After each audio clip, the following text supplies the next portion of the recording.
Wracamy w takim razie i skończyliśmy na tym, że skończyliście oczywiście rozmowy z handlarką Oliwią. Co mieliście kupić, to kupiliście. Handlarka sobie poszła zgodnie z zaleceniami Blair w kierunku naprawiającego się statku powietrznego Leona, natomiast wy dalej zostajecie gdzieś tam w trasie do budynku jakichś ruin z wielką kopułą, z której czasami wydobywają się jakieś purpurowe promienie. Zanim przejdziemy dalej, wchodzą już ostatnie elementy mechaniczne fabuli Ultima.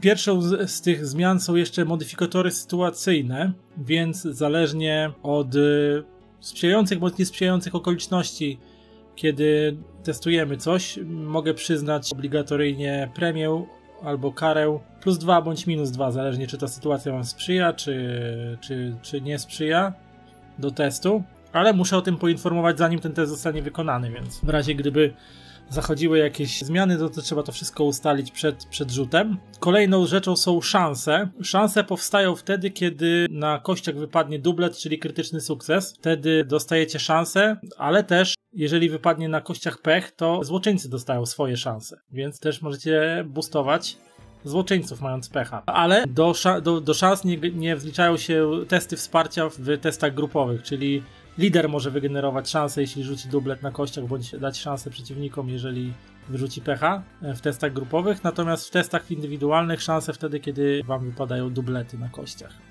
I takie przykładowe szanse, jakie można wykorzystać później, to na przykład następny test naszej postaci lub postaci sojusznika dostaje +4 do rzutu. Wybrana przez danego gracza postać, czy tam istota, dostaje jeden ze statusów podstawowych typu oszołomienie, roztrzęsienie, spowolnienie bądź osłabienie, czyli mogą obniżyć kostki do testów przeciwnikowi, nałożyć stan. Można zadać mistrzowi gry pytanie związane z aktualną sceną, no i mistrz gry musi na nie odpowiedzieć zgodnie z prawdą. Jeśli oczywiście odpowiedź na pytanie jeżeli odpowiedź nie była ustalona z góry, czyli nie była przewidziana, to mistrz gry wymyśla na bieżąco i po prostu to, co opowie, jest jakby ustalane jako aktualna wersja wydarzeń. No i w przypadkach konfliktów, jeżeli czasami poważniejsze konflikty rozwiązuje się systemem zegarów, podobnie jak to jest w Ostrzach Mroku, i testy po prostu wpływają na przesuwanie się zegara w jedną bądź w drugą stronę, zapełnienie zegarów przeciwnikowi na przykład, więc można przyspieszyć zegar albo cofnąć zegar takiego poważniejszego konfliktu o dwa segmenty, jeżeli taki byśmy mieli do przeprowadzenia, albo można za szansę dodać jedną emocję do istniejącej więzi, albo też stworzyć nową więź z inną postacią, więc sobie można za te szanse takie rzeczy sobie generować. Jeżeli chcecie mieć do tego wgląd, to jest na 36 stronie startera, żeby mieć do tego żeby o tym pamiętać. I jeszcze jest dodatkowe użycie punktów fabuli, jeszcze trzecie wchodzi, czyli dodawanie własnych elementów fabularnych do sceny, żeby zmienić coś na swoją korzyść.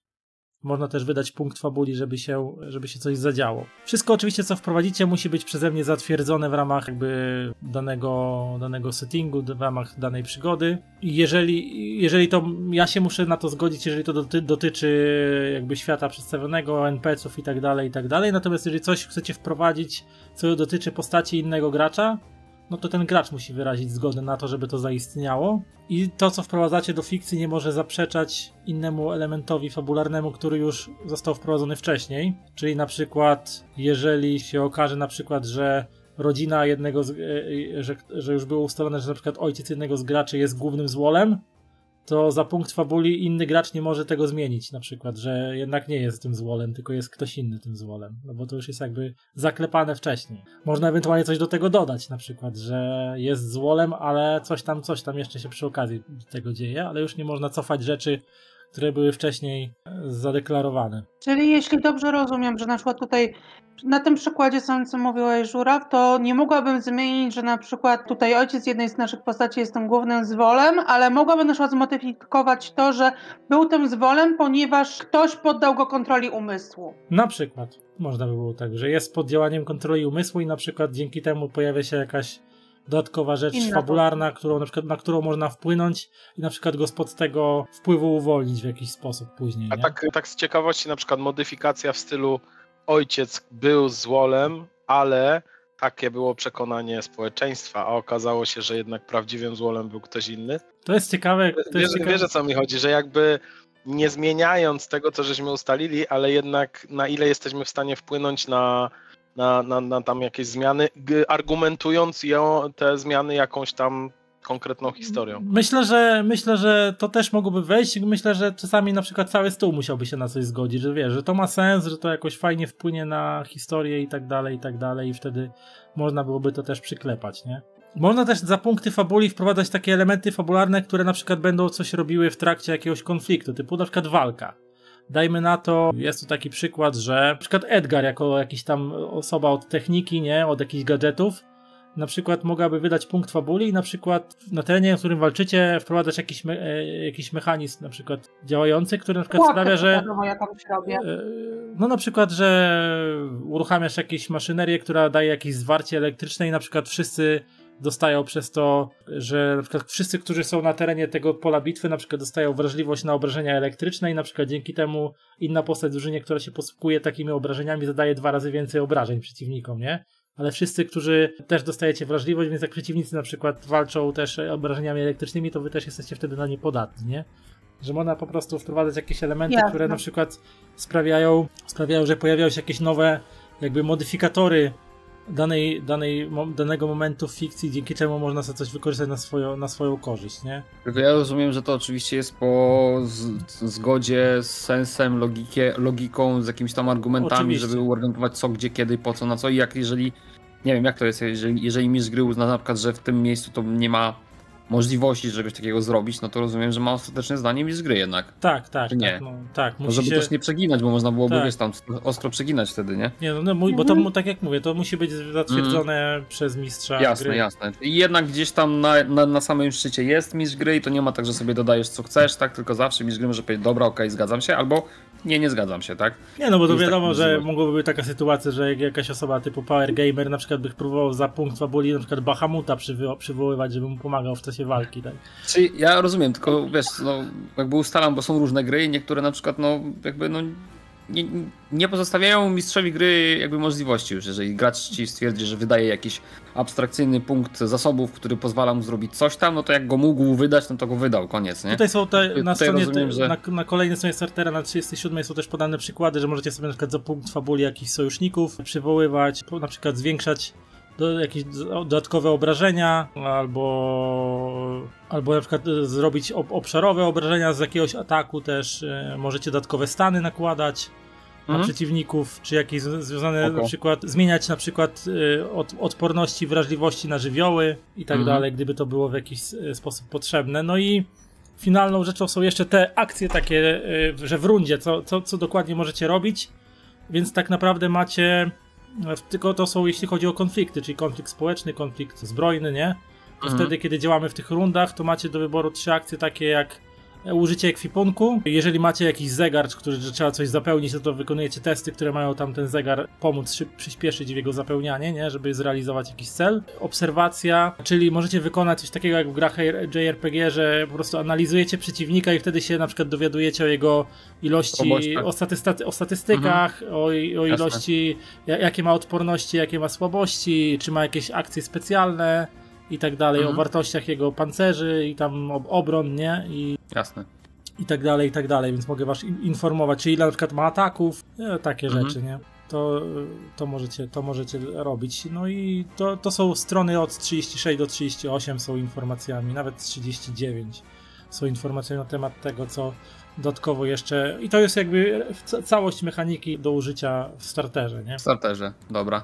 Więc co postanawiacie tutaj, jak już się rozstaliście z handlarką? Znaczy w ogóle, czy tutaj jest coś, co zwraca naszą uwagę w tym miejscu, gdzie te żołnierzyki biegały? No możecie, nie wiem, coś próbować przeszukiwać zwłoki, albo przeszukiwać ruiny, albo sobie po prostu iść dalej. Jakieś obserwacje tutaj rozumiem, że nic nie dadzą. Nie, no bo obserwacje to jakbyście byli w trakcie walki z nimi, no to moglibyście ich analizować na przykład obserwacją. Albo jeśli będziecie mieli jakiś kolejny konflikt, no to już na przykład będziesz mógł zużyć akcję, żeby przyjrzeć się przeciwnikowi A te halabardy tych żołnierzy, one są jakby, można je zabrać, czy nie można je zabrać? Bo one prądem waliły, nie? No. No to nie wiem, to da się je po prostu wziąć ze sobą, czy? Nie wiem, czy one się nie rozpadły.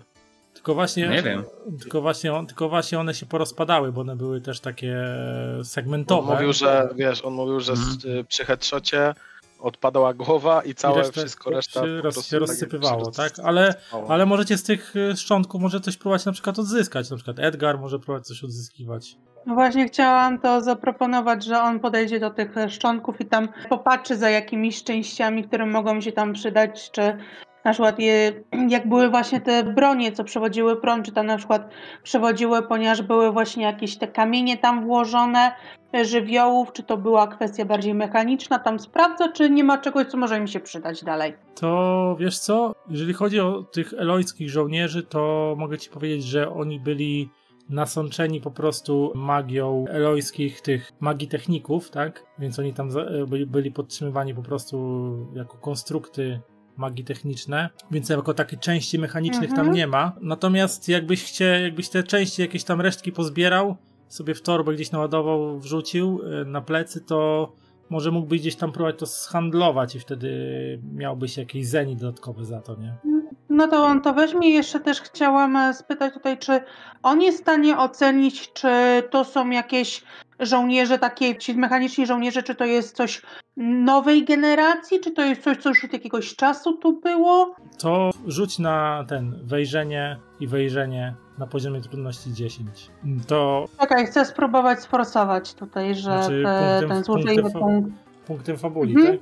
Tak. To analizując te szczątki, oprócz tego, że sobie coś tam zgarnąłeś, żeby sobie sprzedać i będziesz mógł mieć z tego później równowartość 400 zeni, to analiza tych szczątków daje ci takie informacje, że ci elońscy, te konstrukty elońskie, one miały jakieś uszkodzenia, które by sugerowały, że te emanacje tej purpurowej energii, które wydobywają się z tych ruin tam w centrum krateru, z tego pomieszczenia, z tej budowli z kopulastym dachem, że chyba miały jakiś wpływ na te magitechniczne konstrukty, w jakiś sposób je tam gdzieś uszkodziły. Może to wyładowanie, które was strąciło z nieba, było na tyle duże, że wpłynęło na tych elońskich, ale ich konstrukcja raczej wskazuje, że to jest standardowy element armii elońskiej, którą sobie tam atakują inne sąsiednie państwa i takie po prostu na polu bitwy takie powszechne. Nie? Tam zgarnął te części, wrócił do towarzyszy i tam podzielił się z nimi tym, czego się dowiedział, obserwując tam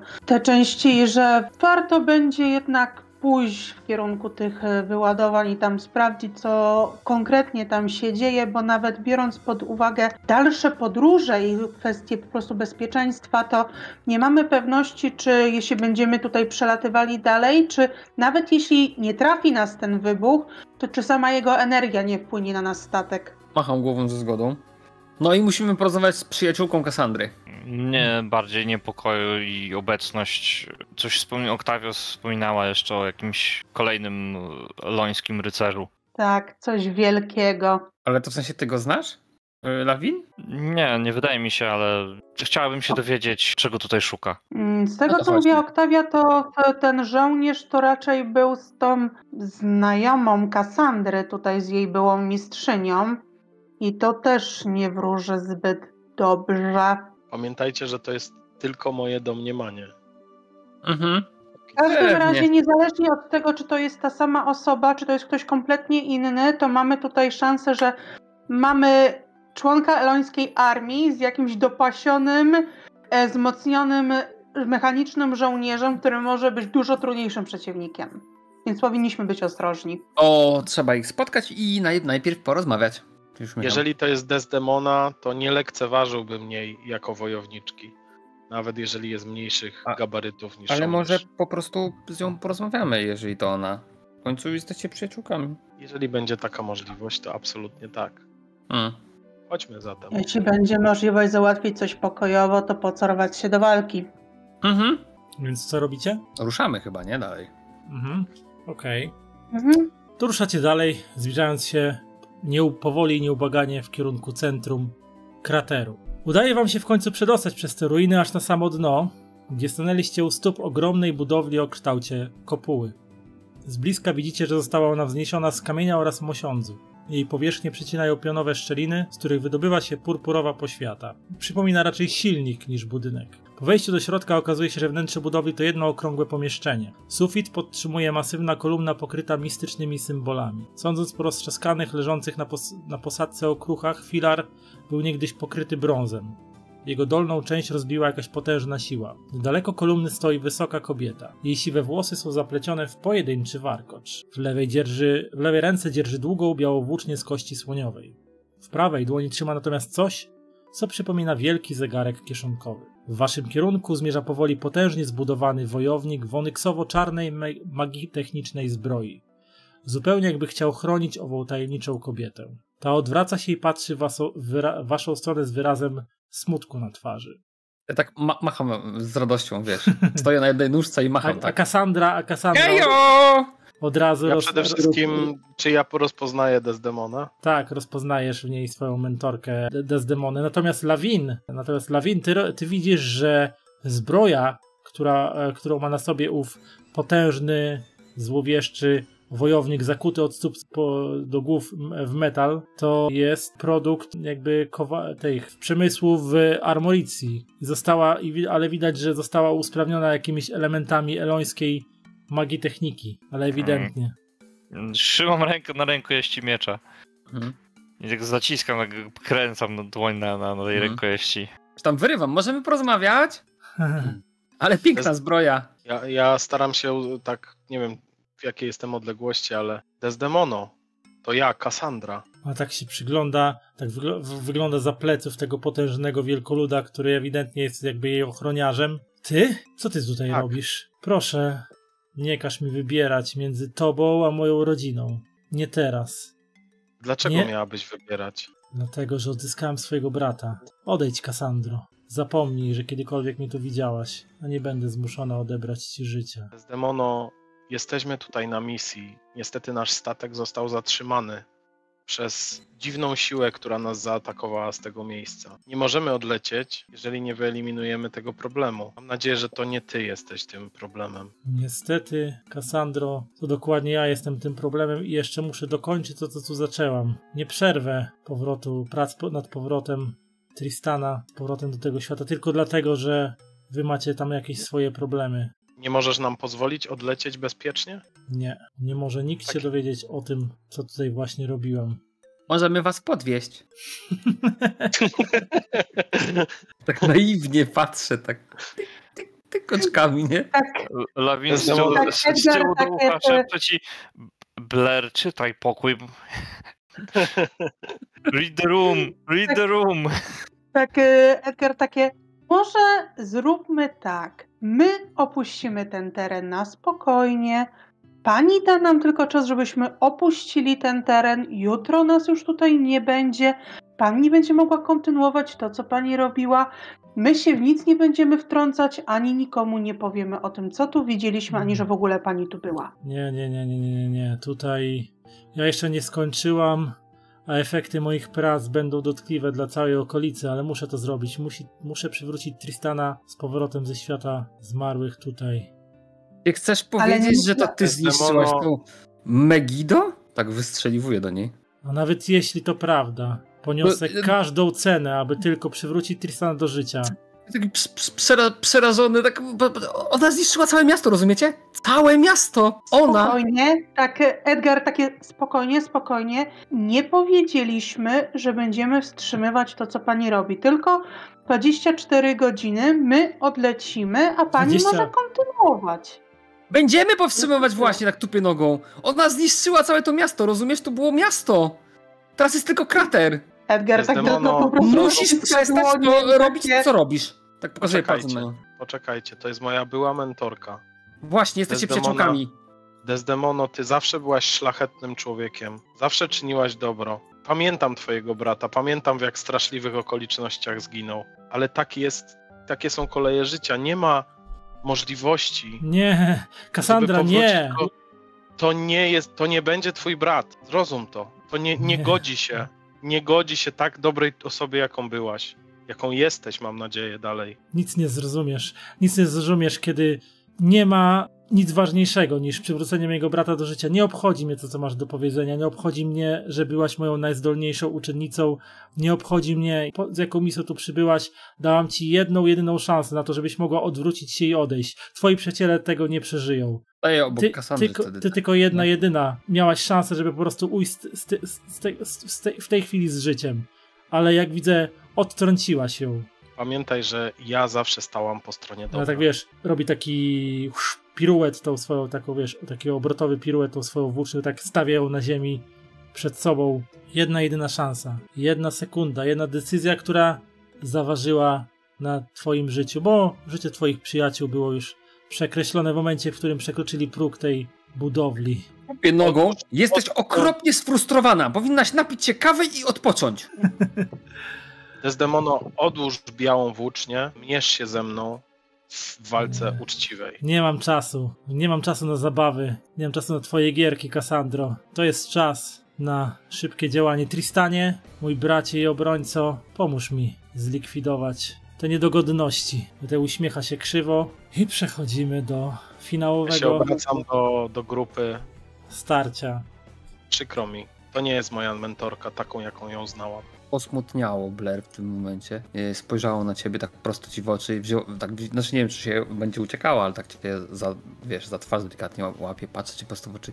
Nie martw się. Idziemy sobie. Zatem walczmy, Desdemono, na śmierć i życie. Paluchem pokazuje na tego wielkiego. A tego twojego, co w środku pewnie też jest sfrustrowany, bo mu strasznie gorąco, dobrze spierzemy. Zastanów się jeszcze. Więc teraz tak. Tristan, ten jej brat Tristan, ta mega magii techniczna, ożywiona zbroja wielkoluda wojownika w ogóle nie wydaje z siebie żadnych dźwięków, tylko czasami tak w tych szparach hełmu rozbłyska takie purpurowe światło, nie? Tak jakby reagował na głos swojej siostry. Zaczniemy od określenia inicjatywy. Poziom trudności tego testu grupowego będzie 13 tym razem. Ulala. Więc tutaj znowu musicie wybrać lidera i przeprowadzić określenie, czy wygracie tą inicjatywę, czy... Może tym razem ja będę liderem. Właśnie też chciałam proponować, bo największy bagaż masz emocjonalny. Jaki jest tutaj. test? Czego się rzuca test inicjatywy? To jest... Inicjatywa to jest zręczność plus wejrzenie. Aha. No to munchkinowo to powiem wam, że zręczności mam mało, ale insightu mam dużo. I tam macie jeszcze bonus do inicjatywy tam na karcie postaci i tam minus za ekwipunek. Dobra, no to w takim razie co? Cassandra jest przywódczynią, no to tak? ja u mnie nie jest dane. No ale zawsze za punkt fabuli możesz przerzucić, jeśli coś. Edgar, ty zdałeś. Nie, minus 1 ma jeszcze. Minus 1 ten właśnie, ale ponieważ to jest ta finałowa walka... Ale czekaj, to no ja mam trudny, tak? A wy macie normalny. Testy wsparcia są na poziomie 10. Chyba, czekaj, czy zobaczyć. To zdałem też, zdałem. Tak, tylko lider ma na poziomie 13. To my z Edgarem zdaliśmy. Okej, nikt nie ma dla mnie, czekaj, jak to było z tymi więziami. Ja mam, Edgar ma, tylko że to jest zbudowane na negatywnych emocjach, ale mi się zdaje, że tutaj ale jest ta więź. Ale do Cassandry masz, czy do Lawin? Cassandry, nie do Lawin. A, nie, właśnie, do Cassandry. Właśnie. Do Cassandry, dobra. No dobra, no ja mam, że tak powiem też... Ale Blair ma chyba więź z Cassandrą, nie? Nie, ja mam z Edgarem. A, z Edgarem. Aha, okej. No dobra, czyli ja muszę... Dobra, czyli ja rzucam... Masz plus 2 punkty za ten... Plus 2 i minus 2 za inicjatywę, czyli to się generalnie zeruje. No ale jeszcze masz do inicjatywy bonus swój... Jaki masz? Czekaj, gdzieś tu miałeś inicjatywę. Właśnie minus 2.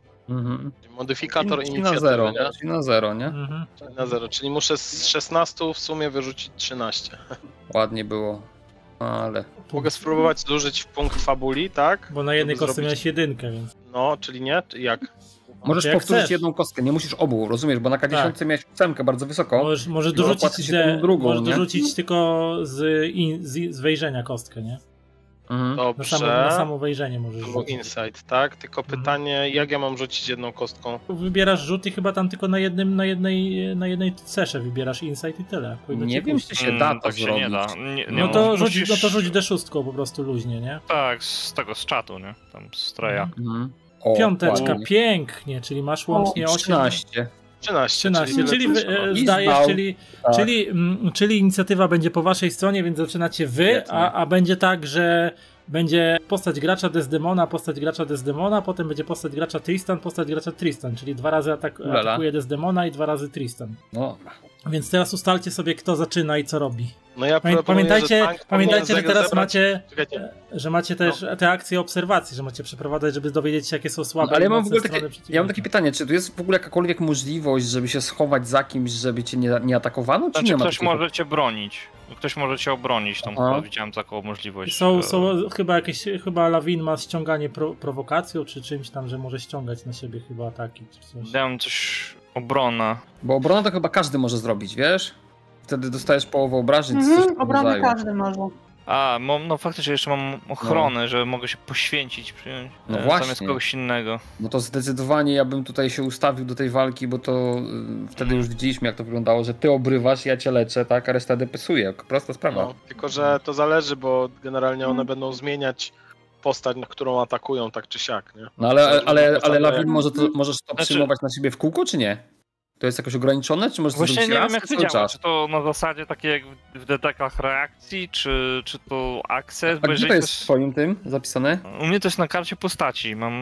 Mam w akcjach, mam obronę, ale mam też ochronę jako chyba umiejętność. To czekaj sobie. Tak, masz coś takiego jak napisane. Obrona. Zyskaj odporność na wszystkie rodzaje... A nie, ochrona. Gdzie ty masz to? No. Protect. Masz obronę. Poświęcasz się i przejmujesz atak, zaklęcie bądź inne zagrożenie na siebie zamiast kogoś innego. Jest, faktycznie. Wszelkie testy będą... Atak, zaklęcie. Ale zobacz, to nie ma napisane, jest że na dole, jest. Możesz tej umiejętności użyć tylko raz na rundę podczas konfliktu, czyli tak jakby w czasie rundy chyba w dowolnym momencie mogę... Tak, dowolnym, tylko że raz. Po prostu twoją akcję jeżeli ktoś otrzymał obrażenia, to ty jakby zmieniasz target tych obrażeń, tak? Ale tylko raz. Czyli na przykład jak oni atakują na przykład po kolei po jednej postaci, to tylko w danej rundzie jedną z tych postaci możesz ewentualnie obronić, przejmując na siebie. Tak. Zdecydowanie, mówię, ja mam sporo MP-ków i mocne czary leczące, więc hello? Pilnujcie mnie, ja mogę wszystkich was leczyć. Jeśli z kolei chodzi tutaj o Tristana, to z racji tego, że on siedzi w tej, metali to jest żywa ta zbroja magii techniczna, to wydaje mi się, że najlepszym pierwszym ruchem z mojej strony byłoby jakby Elgar po prostu zrobił obserwację i wszystkie takie wrażliwe, czułe punkty i tak, wiadomo, przekaże im walcie w to. Pamiętajcie, że 2 pierwsze ruchy są od Desdemony. Nie, wygraliście inicjatywę, więc pierwszy ruch jest... Tak. Nie wiem, ale jakby ze strony przeciwnika. 2 pierwsze od niej, dopiero 2 drugie, kolejne od... Czyli chcesz po prostu nam zwrócić uwagę na to, że jeżeli zrobimy tak, jak Edgar proponuje, to nie będziemy wiedzieć, co będzie robiła ta druga, bo ona będzie pierwsza atakowała, ten Tristan będzie później. No, że jakby też należałoby ocenić, jakie są jej silne strony, tym bardziej, że ona ma tą włócznię. Ja podejrzewam, że ta włócznia jest dla nas zagrożeniem. A z kolei na przykład ta zbroja, którą ma Tristran, nie wiem jak się nazywa, ale to jest coś, o czym Lawin powinna wiedzieć coś, zrozumiałem tak z fabuły. Ja, że tak powiem, mam podejrzenie, że jeśli ona jest z Armoriki, to ona może być tego typu, czy moja zbroja, więc... Wtedy pytanie, jakie ma właściwości. Tutaj nie wiem, bo ja mam tylko tyle, że mam trochę pancerza magicznego z niej, ale mam dziwne wrażenie, że ona może być też związana właśnie, bo to było, że Armorika wytwarza ten cienisty metal, tak? Z tego co pamiętam, coś było takiego, że ona może być po prostu odporność na cień, albo coś w tym stylu. Takie mam wrażenie. Możesz tak podejrzewać, nie? Ale żeby to się dowiedzieć na pewno, to trzeba było, żeby ktoś zdał test obserwacji. No właśnie. No i tak, poza tym właśnie też jest ta kwestia, że ta zbroja została zmodyfikowana mimo wszystko, więc słabości, które może znać Lawin, zostały technicznie wzmocnione albo zniwelowane. Dlatego dobrze by było, gdybyśmy oboje zrobili tutaj obserwację. Tak czy siak. Z kolei jakbyś tę pierwszą rundę wiecie co? Jak Sandra złożyła na obserwację właśnie swojej byłej mistrzyni, bo ona najbardziej ją zna i będzie wiedziała, co najbardziej się różni pod tym względem, a co pod tym względem, co ona już znała. I będzie wiedziała, na co po prostu też zwrócić uwagę przy niej.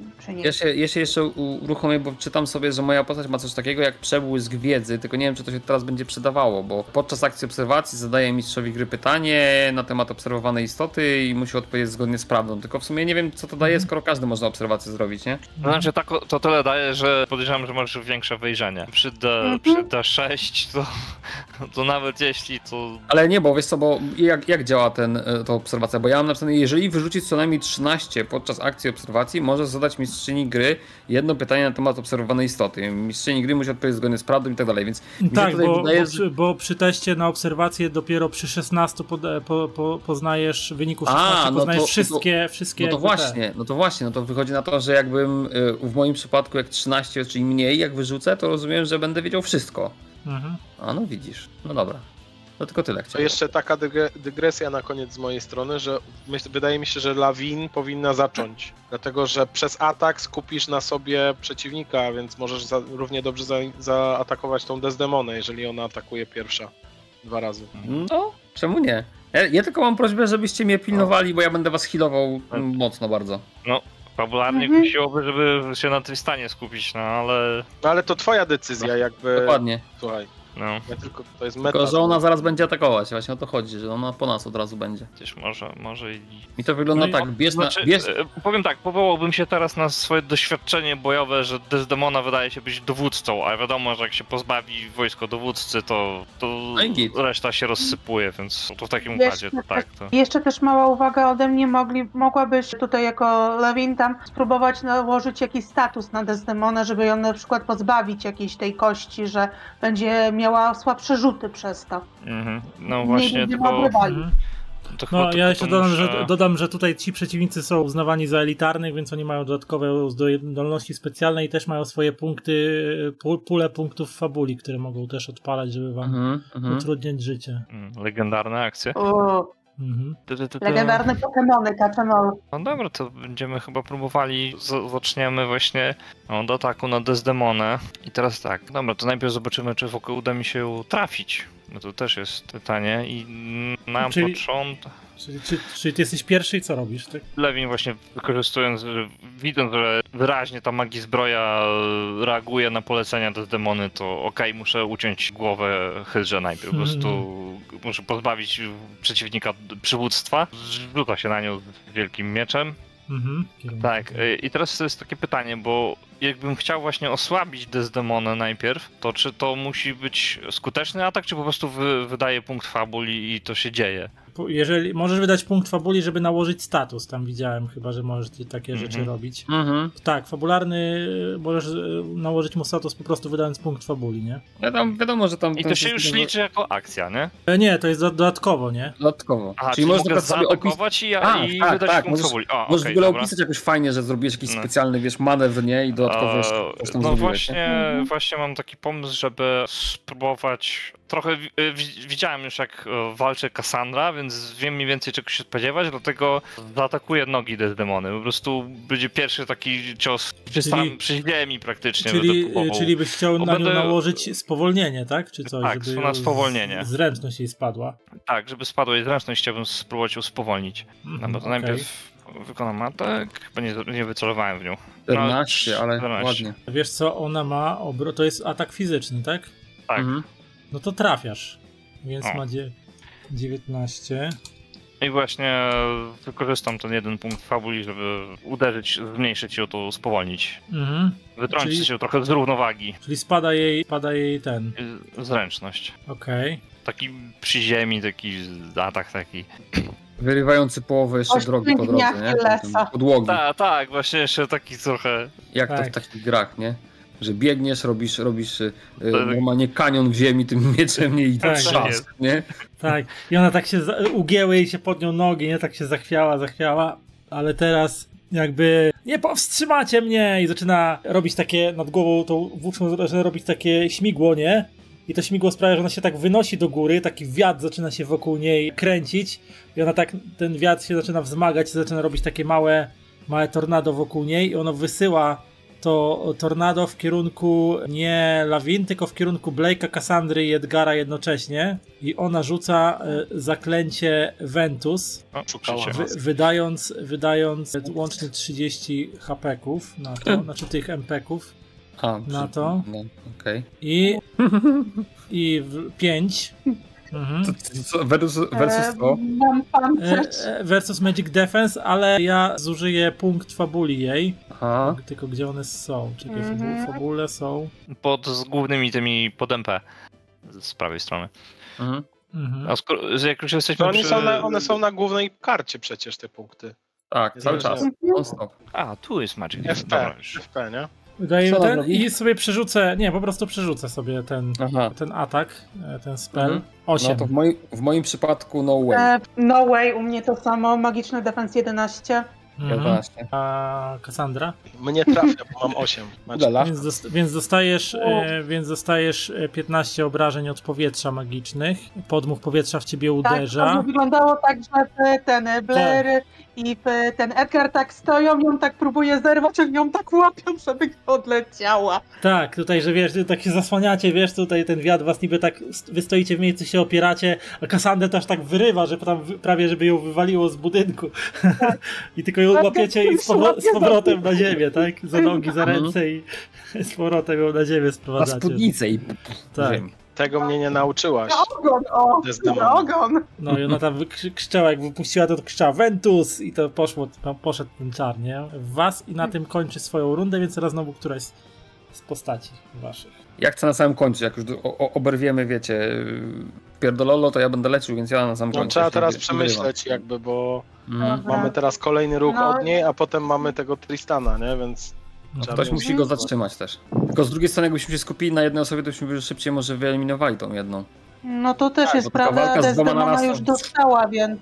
No. Desdemona już dostała i jak tutaj zauważyliśmy, no ona dowodzi tą maszyną, więc jest szansa, że jak ją wyeliminujemy, to maszyna po prostu się wyłączy. Albo przestanie po prostu działać. No dobra. Albo na przykład dostanie jakiegoś rage'a. Może nie wiadomo. 50-50. Ten insight nie byłby głupi. No to chcecie, żebym ja spróbował, bo mam dobre to i nie wiem, i najwyżej w przyszłej rundzie będę was leczył w razie co. Szczególnie, wiesz, myślę, że pierwszą rundę damy radę, nie? Tak, no dobra, no to ja mogę spróbować się skupi na mnie, ale ja jeszcze mam mam połszony, który przywracają życie w razie czego. To jak chcecie, to ja się mogę faktycznie skupić na obserwacji tej laski, tej Desdemony, żeby zobaczyć, jakie on tam słabości ma. Ale to jak chcecie. Mam tak robić? Tak, będzie najlepiej, bo właśnie raz, że mamy jeszcze ten ekwipunek, a dwa, że przejść kolejnością możemy się zamienić. Jak mocno dostaniemy, to pierwszy. No to korzystam z tego, że moja postać w opisie ma coś takiego, że jest super spostrzegawcza, no więc w takim razie tak faktycznie chcę bardzo mocno zaobserwować jakieś słabości Desdemony. To jest test czego? Insight i czego? Insight. Insight, dobra, no to jedziemy. Wtedy żyję. Kurka, critical success na 20. To pamiętaj, że dostajecie szansę, jak macie critical success. Dostajesz szansę, którą możesz potem wykorzystać, albo komuś podarować, albo sobie. Dobra, to ja będę pamiętał, że mam szansę, być może komuś z was oddam. Ale dobra, mam krytyczny sukces.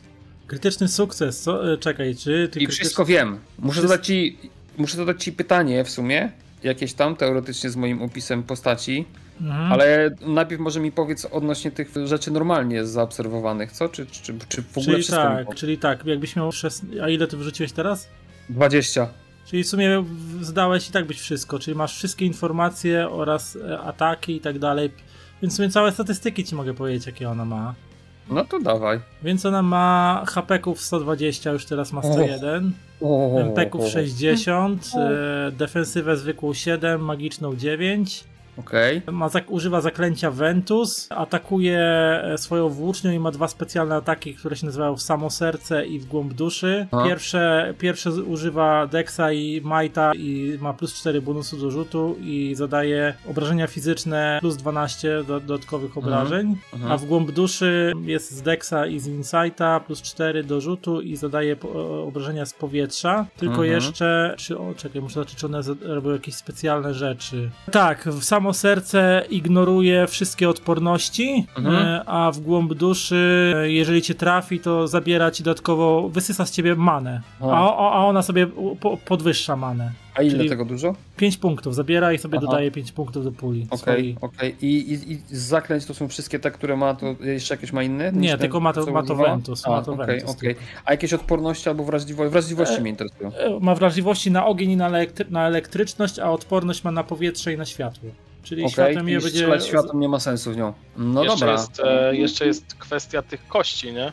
Jakie ma kości. To pytasz czy nie pytasz? No tak, bo ja wszystko pytam. No to ma teraz na razie stan. Ona ma teraz stan. U ciebie był stan jakiś? Slow? Nie. Spowolnienie, tak. I zręczność tam spada, nie? A można ten stan nałożyć kilkukrotnie, czy tylko raz? Nie no. Chyba raz. Raz. Bo na karcie postaci jest tak jakby raz też, nie? No. A ja mam pytanie jeszcze, bo mówisz, że ona ma ile punktów mocy? 60 teraz, czy 60 w ogóle ma? Czy 60 ile? ma max, 60 ma max. I zużyła coś teraz na jakieś zaklęcie, zużyła nie ma full. Nie ma full. Dobrze. Ma 30 na 60 aktualnie. Dobra. Z tym, że może wysysać z celów, wiem. Nie? Ja podejrzewam, na wszystkie statystyki ma kostkę D8. Na zręczność ma teraz D6, bo spadło jej z powodu Daze'a. Powolnienia. Ja podejrzewam, że jak ona ma 120 hapsów, to ten ziomek to ma 2 razy więcej. Jeszcze mam pytanie takie, bo teraz zgodnie z tym opisem tam przebłysku wiedzy, to ja mogę ci faktycznie jakieś pytanie zadać takie ważne? No, a co dokładnie tam mówi? No, że mogę ci zadać jedno pytanie, jak mam 13 i więcej na test obserwacji i ty musisz odpowiedzieć zgodnie z prawdą, no. A jak nie, to musisz to wymyśleć po prostu. No, no to jak chcesz, to zadawaj. No to tak, no to ja bym chciał tylko jedną bardzo ważną rzecz, bo logika naszej wojowniczki jest bardzo sensowna, ale czy to jest prawda? Czy faktycznie, jeżeli się ją pokona, to on przestanie działać ten, czy nie? Albo przestanie jakby funkcjonować? Mogę to zaobserwować? Czy ona jakoś go kontroluje w jakiś sposób i jak coś jej się zabierze, albo zniszczy, albo ją powali, to faktycznie on przestaje walczyć, czy nie? Wiesz co? Czujesz, że da się ją przekonać do tego, żeby zrezygnowała z walki, natomiast to nie będzie łatwe, czyli mechanicznie trzeba będzie po prostu zapełnić zegar przekonywania ją, w trakcie którego ona dalej będzie was tłuc, więc to jest tak, że ktoś będzie musiał rezygnować i z nią gadać. I z nią gadać, coś na przykład Kassandra by musiała do niej przemawiać w jakiś sposób, prowadzić no coś. To jak ja to zauważam, to od razu wam wykrzykuję w ogóle to, że spróbujmy z nią porozmawiać, wydaje mi się, że ona się da przekonać, Kassandra spróbuj, tam oczywiście krzyczę do was wszystkich, tam oczywiście nie wiem jak to fabularnie mam ubrać, że wiem w jakim stanie ona jest w ogóle, czyli krótko mówiąc te statystyki, które właśnie usłyszeliśmy, nie? No i tyle, koniec mojej akcji. Tak jak zawsze w anime, po jej ruchach widzisz, że się waha. No Nie ma takiej pewności. Tak, że w jej oczach jeszcze nie widzisz tego braku człowieczeństwa i dobra, że ono wciąż w niej jest. I od razu wam powiem, że to będzie zegar składający się z 10 części. No właśnie. I pytanie, tam coś mówiłeś, że za tę przewagę czy coś tam można... Za szansę można też, tam miałeś, że zegar odbić można zegar, nie? o 2 sekcje, nie? To ja bym już chciał, żeby to, że ja odkryłem jakby, tak sobie wyobrażam, że jak Desdemona usłyszała to, co ja powiedziałem w ogóle, to już zaczęło ją przekonywać do tego, żeby może faktycznie się tutaj przestać na nas jakoś rzucać i chciałbym właśnie wydać tą przewagę, żeby już nam te 2 punkty wrzucić w ten zegar. Że zobaczyła, że ktoś chce z nią porozmawiać, gadać, że ktoś nie chce od razu się na nią rzucić, że ktoś tutaj okaże zrozumienie i to doszło do jej serca. Jest. Pięknie. Ciepełko słoneczka z serduszka Blair trafiło do jej serduszka. Tak troszeczkę. Tak. Tylko dotknięcie takie było. Dobra, w tym przypadku do zapełnienia tego zegara to będzie na przykład poprzez rozmowę, tak? Tak, tylko wtedy będzie nie atakujesz, akcja, nie? Tak? Jako akcja, no. I to będzie test o poziomie 13, czyli trudny. Tak jak tylko Blair powiedziałeś o tym dotknięciu, tym ciepłego, to ja w oczach mam tylko taki kropelka taka wpadająca plunk i taki ripple effect na tym. Więc teraz po Desdemonie kto teraz coś robi? Znaczy już po Blair, znowu po Blair będzie Desdemona. Tak, Desdemona, dobra, więc ona teraz użyje w samo serce, próbując atakować Lawin. 8. Nie. No ja mam 11 pancerzy. Więc jej się nie udaje, ale w sumie mogę tak, wydać jeszcze... Ta włócznia się odbija, takie... Ale mogę wydać kolejny punkt fabuli, żeby to przerzucić, więc sobie wydam jeszcze punkt fabuli. Pierwszy atak tym wielkim mieczem tak odbijam od 10. dołu. Dalej nic. No, dalej nic. I kolejny atak. Zbija tą włócznię z tym. Nie powstrzymacie mnie, jak ona tak opada, nie? Z tego tornada, jak na ciebie tak opadła. Pierwszym ciosem włóczni odbiłeś, potem jeszcze gdzieś próbowacie nisko w nogi uderzyć, ale też skontrowałeś, nie? I teraz jest znowu postać któregoś z was, czyli albo Edgar albo Cassandra. Może teraz ja i tak Edgar też tak widząc to, słysząc co wcześniej powiedziała Blair, widząc, że ten atak to wyglądało na taki zryw, który po prostu tych emocji, ale jeszcze w Desdemonie właśnie coś tam się zaczyna dziać i takie, pani Desdemono, jest pani bardzo honorowym żołnierzem, nawet ja, osoba, która nie jest bezpośrednio żołnierzem, słyszałem o pani czynach, czy naprawdę warto robić coś takiego, kiedy można zrobić tyle dobrego innym osobom, można tyle pomóc, żeby nie dochodziło do tragedii, żeby nie powtórzyła się właśnie tragedia, która panią spotkała. żeby żadna siostra nie straciła ponownie brata. To chyba rzuć na willpower? Na przekonywanko. Okej. Poziom 13. Ulala. To 13 to jest niemożliwe do osiągnięcia, chyba że 2 szóstki rzucić. Ale jak mam jeszcze punkty i chcę spróbować forsować? Ale na pewno, bo... Musisz nawet... 2 szóstki rzucić, rozumiesz, żeby ci się udało. Ale to tak chyba nic nie da, no bo Uda się, bo będzie miała wtedy ten krytyczny sukces i wtedy wyjdzie tak czy siak. A, no to chyba, że... To dwie szóstki musiałabyś rzucić. Jeszcze miałaby też szansę, próbować. więc nawet o 3 segmenty mogłaby podbić, no ale nie. No way. Więc Nie udało się. ona tylko krzyczy, Za cicho zamilcz! krzyczy. Ona tylko zamilcz! Tristanie, pomóż mi! I tam teraz Tristan wchodzi do gry. Aha. Dobra, więc on teraz Tristan podbiega do Kassandry Ulala. i próbuje ją zdzielić taką wielką pancerną rękawicą. Tak próbuje ci po prostu strzelić prosto w twarz. Big slap. O Tak. ładną buzię z uszkami. I robi tak. 10. Trafione. 10, ale on też ma punkty fabuli, więc wydam to, żeby to przerolować. Ja jestem zręczna, więc tutaj tylko manewruję. Pierwszy rzut. Jak kotka. No ale niestety drugi już trafia. Trafia i żelazna rękawica, czy ona coś jeszcze robi oprócz tego? Nie, tylko obrażenia fizyczne, więc dostajesz 19 obrażeń. Boli. Więc on tak cię łup i po prostu widzicie jak Kassandra po prostu odlatuje tam do tyłu, tak wiesz, walnięta parę metrów, trafia w kamienną ścianę i tak się odbija od niej i tak na nogi. Nie? Tak jeszcze Staram po się- drodze przez dwie staram się ściany przeleciała. Ale po Staram się 19 masz błyskawicznie- kryzys. Ups. Staram się błyskawicznie wstać, ale nie daję rady i znowu osuwam się na chwilę na ziemię, bo jestem tak oszołomiony tym uderzeniem. A ja już 2 strzały dostałem, więc to nie jest tylko 19. A, faktycznie, bo to wcześniej dostałeś z tego, no, dokładnie, dobrze mówisz. To już jestem Nie, taki... więc teraz któryś ja. z was. Teraz moja kolej i ja widzę jakby zdając sobie sprawę, w jakiej sytuacji się znalazłem, nakładam na siebie obronę w tej sytuacji. Czyli wrzucam, tam jest taka akcja, że na kolejną rundę... Nic nie robisz, tak? Tak, no ale ja mam tylko 16 hapsów, więc potrzebuję leczenia. Jasne, spoko. I mam odporność na wszystkie rodzaje obrażeń, aż do rozpoczęcia swojej następnej tury. Albo może inaczej. Nie, dobra, rezygnuję z tej akcji. Po prostu sobie zażyję tego potka za 3 punkty ekwipunku i mi to przywraca pełne życie tak naprawdę. Czyli 50. 50. No, taki wyskakuje ci taka potka z torby i tylko łapiesz korę, odkorkowujesz, tylko gul i od razu tak lepiej. Tak. Tak jak jestem nad głową i takie full HP. Tak. Teraz zobaczymy. I do góry ulatują. Tak, i z nadkocich uszu takie zielone, plus 50. I tak jeszcze uszko wtedy takie tik. Tak, i takie zastrzygła tak uszami, takie się wyprostowały. I w lewym górnym rogu ekranu ten pasek się zapełnił na zielono, nie? Tak jest. Jeszcze z takim ping. Więc teraz znowu Tristan w swojej drugiej rundzie używa trzęsienia ziemi. Czyli on tak bierze tą rękawicę, tak ładuje taką moc, rozbłyska tą energią tej elońskiej magii techniki i on tak tak w ziemię. I ten cel obejmuje atakiem znowu Kassandrę, ale i Edgara jednocześnie.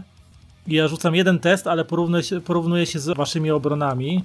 12. To jest jako magiczny czy fizyczny? Fizyczny. Fizyczny? Mam 13 pancerza. A, fizycznego? A ja mam 11 pancerza, więc mi nie trafia. Tak, i dostajesz... Trafię nas oboje. I dostajecie... 13. Odnoszę wrażenie, że tylko Kassandry postrzegają jako zagrożenie. I trochę ubodło mnie to w dumę. Smutne, nie? Ja bym ciebie będziesz miał okazję zareagować. To jest. Musisz trochę agro zebrać, bo tak naprawdę... No, trochę tak. Być może faktycznie tego Tristana trochę... To tak Edgar tak było to trzęsienie, to takie wywalił się do tyłu, oberwał jeszcze tutaj trochę w głowę i takie tak się podnosi, tak oberwał. No już trochę oberwał. No i teraz Kassandra teraz zaraz tylko po tej akcji, która była, kiedy dostała pięścią, odbiła się od ściany, próbowała wstać, znowu się przewróciła, wyciągnęła pota, wypiła tego pota, wstała taka zadowolona i od razu się przewróciła z powrotem.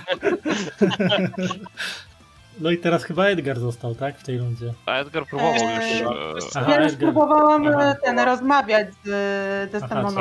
Kassandra. Ogarnęła się trochę. Czyli Czyli Kassandra została. Kassandra chyba piła, nie? Tak, pod ją tak, wzięła. tak. No to chyba teraz będzie znowu Desdemona, nie? Tak, to Tak teraz Desdemona teraz będzie chciała zajrzeć w głąb duszy Lawin. Znowu. 12. To jest magiczny, tak? To obrażenia tak, znaczy, ale to w pancerz atak jest fizyczny, tylko obrażenia są to i tak trafi, więc od w sumie nie ma wiatru. znaczenia. Dostajesz 9 i jeszcze wysysa ci 5 punktów magii, ja dostaję 5 punktów magii. Znaczy tych mocy. Mhm. Więc tobie MPki spadają o Okej. 5. Dobra, to teraz Ale pytanie to mam. od razu właśnie, a co się stanie, jak komuś MPki znajdą do zera, a ona No to dalej będzie puławy? nie może rzucać Aha, czarów po okej. prostu, nie? Mam Znaczy, teraz ona nie pytanie. może więcej wysysać już też wtedy, tak? Tak. Dobra. Mam teraz pytanie, bo jeżeli chcecie, to mogę któregoś z was zboostować. To znaczy, nie dość, że was podleczę 10 punktów, to jeszcze jedna z waszych cech, to wy sobie wybieracie, która wzrośnie o 1 kość na jedną, tą jakby do rozpoczęcia twojej następnej tury będzie działało, nie? Czyli przez całą jakby tą rundę będzie działało. Tylko pytanie, czy nie wiem, Lawin na przykład chciałaby dostać bosta do siły, żeby K12 rzucać albo coś takiego na atak mieczem? Czy nie? Ja myślę, że na razie sobie radzę. Ile miała Desdemona? Tam niedużo miała pancerza. 7 czy coś takiego? No, Dobra, nie. okej. A nie ma, z ona ma leczeniem 7, też na no. razie nie. Dobra, no to ja czekam na swoją kolej, bo faktycznie może pod koniec będziemy gorzej wyglądać i będzie No. więcej was leczyć. Dobra. Tylko teraz takie szybkie pytanie, czy mam próbować... Tylko kurczę, no Tristana obawiam się, że to tak nie będzie łatwo uszkodzić. Ja myślę, że jeżeli To mogę ja teraz zrobić ruch, tak jak pierwszy, że tak powiem, bo jesteśmy w nowej kolejce, więc... Tak. Więc ja po prostu spróbuję uderzyć Desdemonę ciężką włócznią. No i najpierw spróbuję, a potem, czy ja muszę zadeklarować akcję z tego gnotołomacza. No to jeżeli chcesz ją, Razu. znaczy to... Bo najpierw muszę trafić, prawda? Ale Znaczy to jeżeli trafię... rzucasz chyba gnatołamaczem, on nie ma tam ataku przy swoim tym? A Nie no, gnotołamacz to jest normalny atak jakby Aha. bezpośredni, fizyczny. Mhm. Natomiast No. zamiast zadawać obrażenia, chciałbym, żeby ona dostała jakiś... No na przykład, żeby straciła 20 punktów mocy, bo to mogę zrobić. Aha, Czyli no żeby to, jej zabrać 20 punktów mocy. no to jeżeli wejdzie, no to zabierze jej 20 punktów mocy. I atakuję. 12. Ładnie, weszło. Wysyca się jej 20 punktów mocy, tak? Tak. Czyli to jest 15. Okej. Widzicie jak ten cios Kassandry gdzieś tam zachwiał potężnie tą i ona tak i taka jakby energia niebieska i tak nawłócznie spłynęła i potem się tak rozpłynęła w powietrzu po prostu, nie? I teraz znowu Desdemona, tak? Więc Desdemona znowu będzie czy ja mogę rzucać tu zaklęcie jeszcze, czy nie mogę rzucać zaklęcia? Ale to mi się nie opłaca, więc Desdemona odwraca się w kierunku Kassandry. Zapłacisz mi za to! I atakujecie w głąb duszy, próbując ci zadać obrażenia i wyssać energię magiczną. 15. To ja może w tym momencie bym cię ochronił. Czyli jakby w ramach swojej akcji byś zebrał te obrażenia na siebie, tak? O to To chodzi? nie jest w ramach jego akcji. Po prostu on może raz na rundę tak zrobić, nie? Tak, że po prostu zebrałbym te 13 obrażeń i to 5... Wyssanie. Tak, i to wyssanie, bo to i tak MP niepotrzebne, więc... No tak, bo ty z życia lecisz głównie, nie? Tak. Już miałaś Kassandra dostać ten atak włóczny, kiedy nagle przed tobą wyrosła jak z podziemi Lawin i przyjęła ten cios na siebie, aż tak przyklęknęła na kolano, tak się opierając na wbitym w ziemię mieczu, żeby się nie przewrócić, nie? I tak... Podziwiam, spojrzałem na Lawin, ale nie powiedziałem ani słowa, nie powiedziałam ani słowa. No i teraz znowu ktoś z was. Ja czekam do końca, chociaż smucieję, bo tam próby przekonywania, rozumiem, rozmów gówno dały, więc raczej chyba będzie trzeba przejść na wpierdolno. Więc ja się nie odzywam. Ja się zastanawiam właśnie, czy nie wykorzystać tej rundy z racji tego, że Blair i ja jesteśmy przy Tristanie, że właśnie tym okiem technika tak sprawdzę, co tutaj w tej zbroi jest tego mechanicznego, żebyśmy wiedzieli, jak atakować to coś, żeby nie biło nas tak mocno, albo czy ze względu na to, że to ma te mechaniczne wzmocnienia, czy ja mam jakąś wiedzę i możliwości, chcę też sprawdzić, żeby to gdzieś wyłączyć po prostu. Czy to ma gdzieś jakieś takie sterowanie albo złączenia, coś ja mogę z tym zrobić. To na po prostu jakoś spróbować to rozbroić. Na obserwację musiałbyś rzucić. Dobra. I to będzie insight, tak? Tak, insight, no. 9. To niestety nie masz pojęcia. Tutaj to jest połączenie, wiesz tylko tyle, że to jest połączenie technologii Americi razem z elońską magii techniką, ale nie znasz się ani na jednym, ani na drugim i po prostu tak rozkładasz Próbowałam. I teraz będzie Tristan, tak? Tak. Więc Tristan jakby wyczuł swoim, nie wiem, zmysłem magii technicznym, że Edgar go tu chciał przeanalizować swoim sokolim spojrzeniem i się tak odwraca się w kierunku Edgara, wiesz, taki zamach tą żelazną pięścią, po prostu widzisz, że ktoś leci w twoim kierunku, nie? Oczywiście atak żelazną pięścią. 11, mam 13 pancerza. Więc jakoś tego... Tak kucam, jak on po prostu tak się zamacha, takie jebut, a ja robię taki przykuc od razu, takie, że ten jak po prostu zając wystraszony, tak. Taki przykuc od razu. Ja, taka pięść po prostu tak ci śmignęła i tylko tutaj głowa tego tak zajaśniała jakimiś takimi pobłyskami purpury, jakby gdzieś coś mówił, tylko w jakimś migotliwym, świetlistym języku, a bezgłośnie, nie w milczeniu, tylko słychać tylko skrzypienie tego żelaziwa, które po prostu porusza całą tą A czekaj chwilkę, padła mi jedna rzecz, takie mam pytanie, czy to jego miganie można na przykład przełożyć na kod binarny albo na Morsa? Ale to pytasz tak, czy wydajesz na to punkt fabuli? Ja po prostu tak pytam z ciekawości, czy to można by było zaobserwować. Czy ktokolwiek z nas mógłby zaobserwować, że te migania to jest na przykład kod Morsa albo coś w tym stylu? To nie wiem, ciężko mi powiedzieć. To najwyżej w następnej rundzie spróbuję coś tutaj, czy dałoby się, bo może z tą puszką też da się pogadać. Teraz chyba Blair, nie? Tak, tylko że tak muszę zapytać, w jakim mniej więcej stanie jesteście, czy potrzebujecie już leczenia, bo jak nie, to będę się starał gadać do tej... Ja mam 17 życia tylko. A jak Lawin wygląda? Oberwała, dobra, nie ma znaczenia, oberwała coś, nie? Bo Cassandra chyba ostatnio lekko oberwała. Czyli oberwała Lawin. 7 punktów, także jeszcze luźno. No, ja też jeszcze myślę, że spokojnie jeszcze wytrzymam. Czyli nie chcecie, żeby mi was staczył? Nie, niekoniecznie. No na jednego to mi trochę szkoda po prostu rzucać zaklęcie. No właśnie. Ale Edgar zaraz nie ma sensu. Edgar się przewróci zaraz, jak dostanie cepa jeszcze, nie? Będzie problem. A co się właśnie dzieje, jak się postać ma 0 hapeków, to po prostu traci przytomność i wypada z tej sceny, nie? A, nie można go leczyć, żeby wstał? Nie, bo nie macie tych potek, tych remedii takich, co podnoszą. O kurde, no to nie, no. Feniksów czy tam czegoś, nie? Że co podnoszą w trakcie. Jak to było? Phoenix Down? Czy coś takiego? No. No to...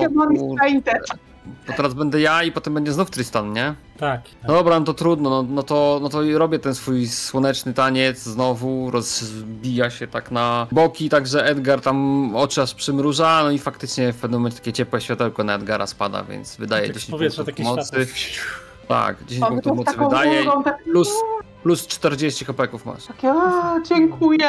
Dziękuję, tak wdzięcznie. Uśmiecham się i tak...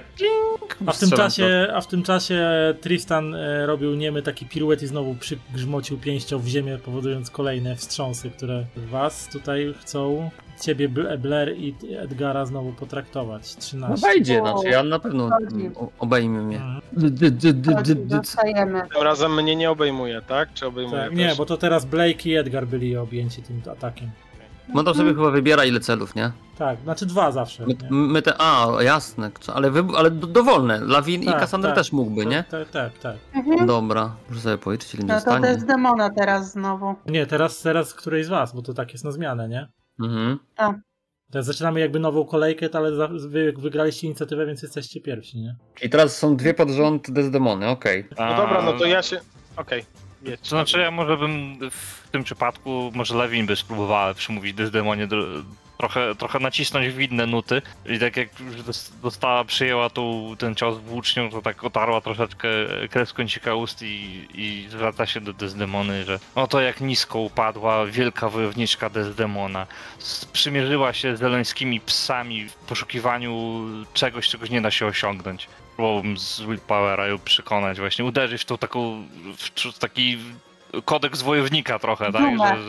Tak, w dumę. Dumę, to, honor. Tak, jak rycerz do rycerza, tak? Że gdzie twój honor, że... To rzucaj, poziom trudności 13, 11. A może z jedną bym w punkt fabuli, żeby jedną kość przerzucić. Jasne. Tą gorszą, nie? Tak, czwóreczkę pewnie.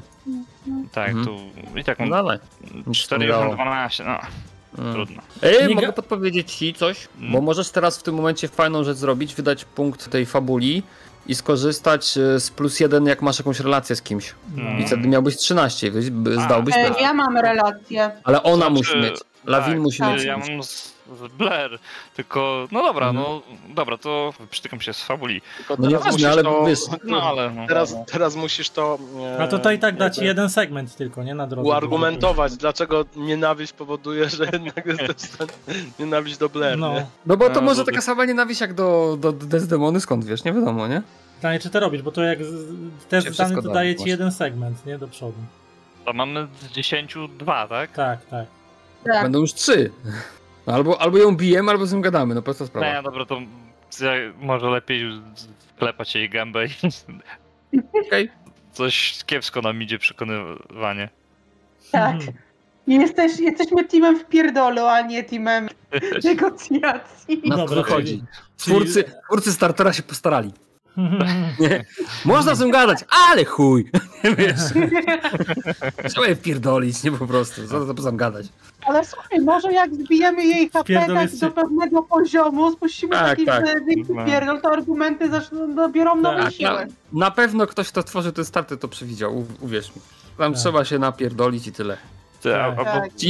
Ci klasycznie w RPG-ach, nie? Tam gadanie, a chuj, tam bijemy ją, nie? Po prostu gadać. Tak, ale jest mechanika jakby coś, nie? Wyszło do doświadczenia, że wszyscy są murder hobo i po prostu nie będzie żadnego rozmawiania, tylko będziemy rycznąć.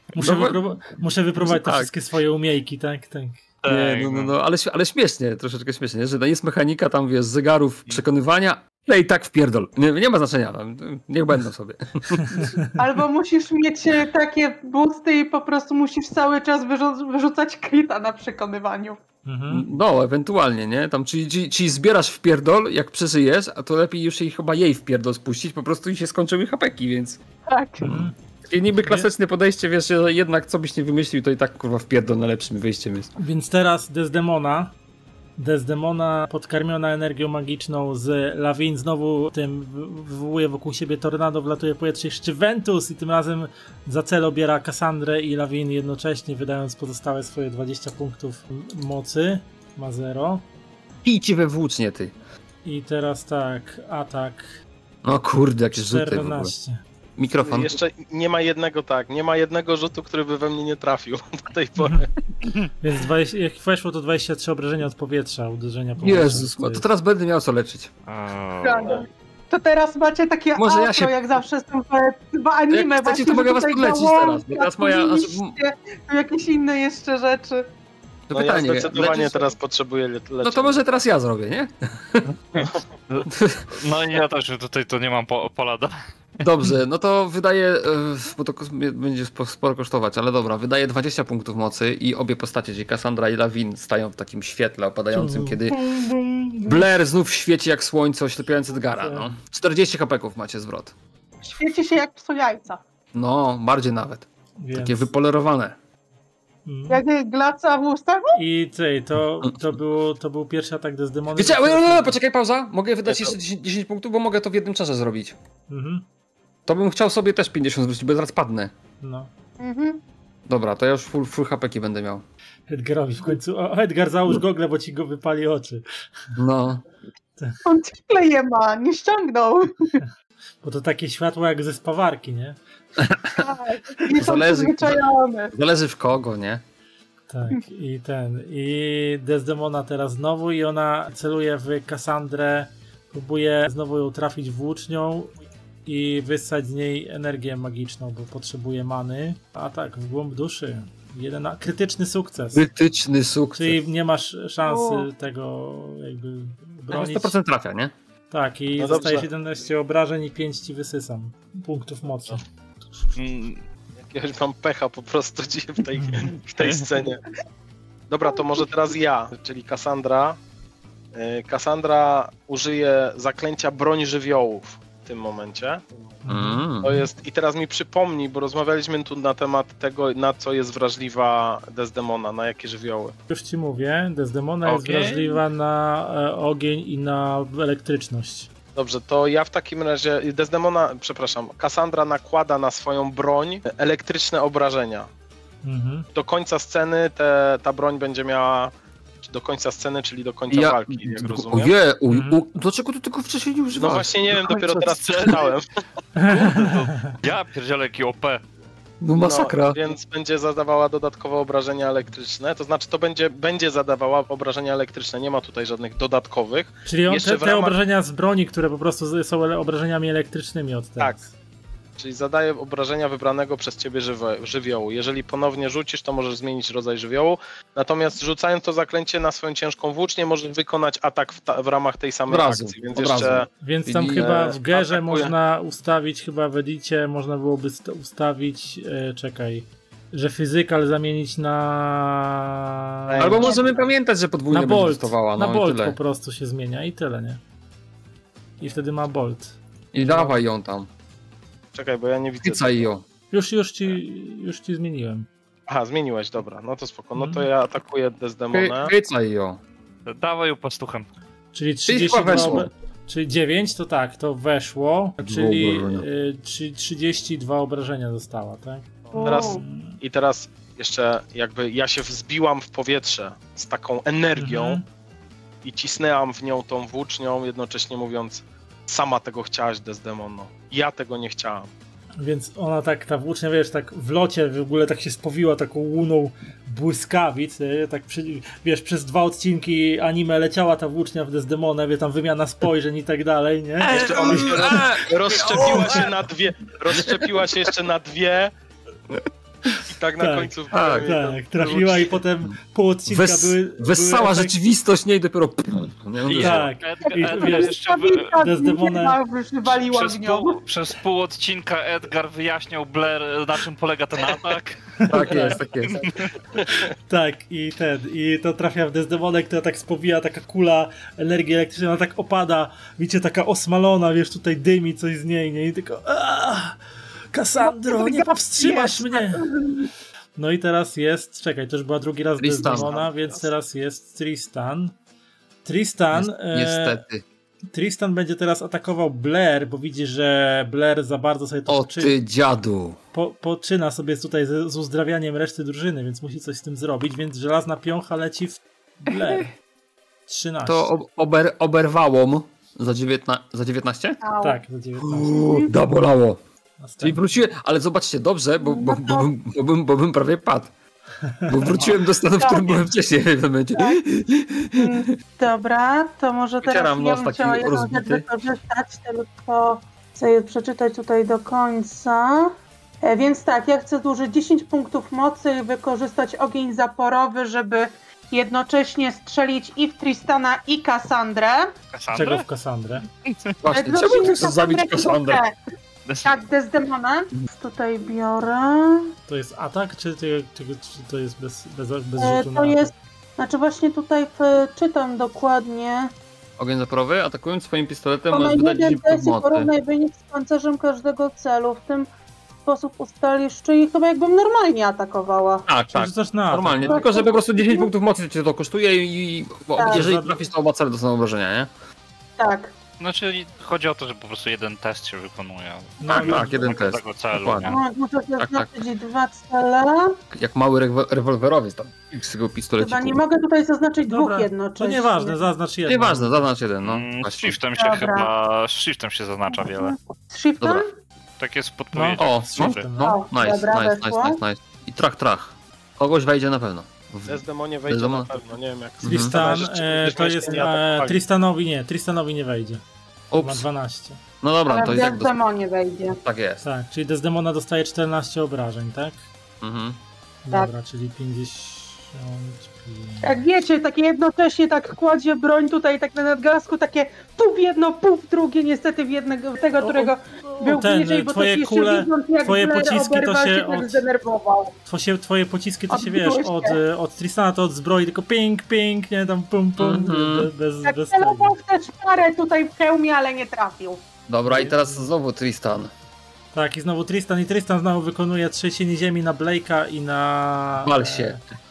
Wal się, Na Tristanie. Blair i... No mi tak. wchodzi. Mi Tak, wchodzi. Mi nie wchodzi.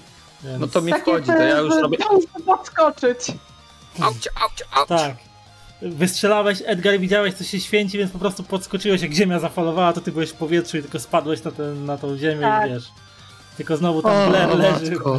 Blair leży. Było. Tak wiesz, podbiega, Edgar jeszcze tak podbiega do Blake i takie, ej, trzymaj się, tak wiesz, trzyma, jest żeby takie, nie upadło. Ale morda taka ubita, wykwicała, nie? Kurwa. No, ale wiesz, trzymaj się. Teraz ja, tak? Trzymaj Tak, się. tak. A ty Znaczy- robiłeś ruch w ramach tej kolejki, czy to jest nowa kolejka? Nie, to Właśnie jest jeszcze nowa, ta. nie? Chyba ja jeszcze nie robiłem ruchu w tej kolejce. Tak, jeszcze ty A, nie no robiłeś. dawaj. Jeszcze lawin nie robiłem. Ja bym chciał A. w przyszłej... A chociaż nie, teraz będą dwie... Ale czekajcie, bo jakby Tristan atakował 2 razy, a myśmy mieli inicjatywę. To tak jakby... Nie, No dobrze to się robiłeś. kończyła kolejka, nie? Dobrze było, dobrze było. Tak? Dobrze było. Teraz my, ale nowa runda, rozumiem, tak? Czy jak? Tak. Tak No. też mi się właśnie tak wydaje, że No. jest nowa runda, Tak. nie? Więc Tylko może teraz pytanie, pytanie teraz moje, czy mamy jakieś potrzeby, bo jak nie, to ja bym chciał od razu wykonać atak kolejny. nie? Wydaje mi się, że spokojnie możecie przypieprzyć jej przynajmniej raz, potem ja się podleczę, zanim ten Tristan się uruchomi, bo jak mi palnie teraz, to papa będzie. Tak. To może ja zacznę tym razem, Mhm. Lawin, jeżeli Dobra. jest okej. Dziubaj ją, dziubaj. To ja wykorzystuję w tym momencie, Cassandra wykorzystuje podniebne uderzenie, czyli znowu wzbija się w powietrze twoimi zręcznymi ruchami i uderza z ciężkiej włóczni obrażeniami elektrycznymi, dodatkowo zadając 5 obrażeń i wydaje na to 10 punktów many. Jap, ale będzie siepnięcie. Czyli podwójne obrażenia od elektryczności i jeszcze 5, tak? I jeszcze dodatkowe 5 do podstawy, czyli to co wyrzuci to plus 5 razy 2. No. I trafi. Czyli 25, 50 obrażeń zadał.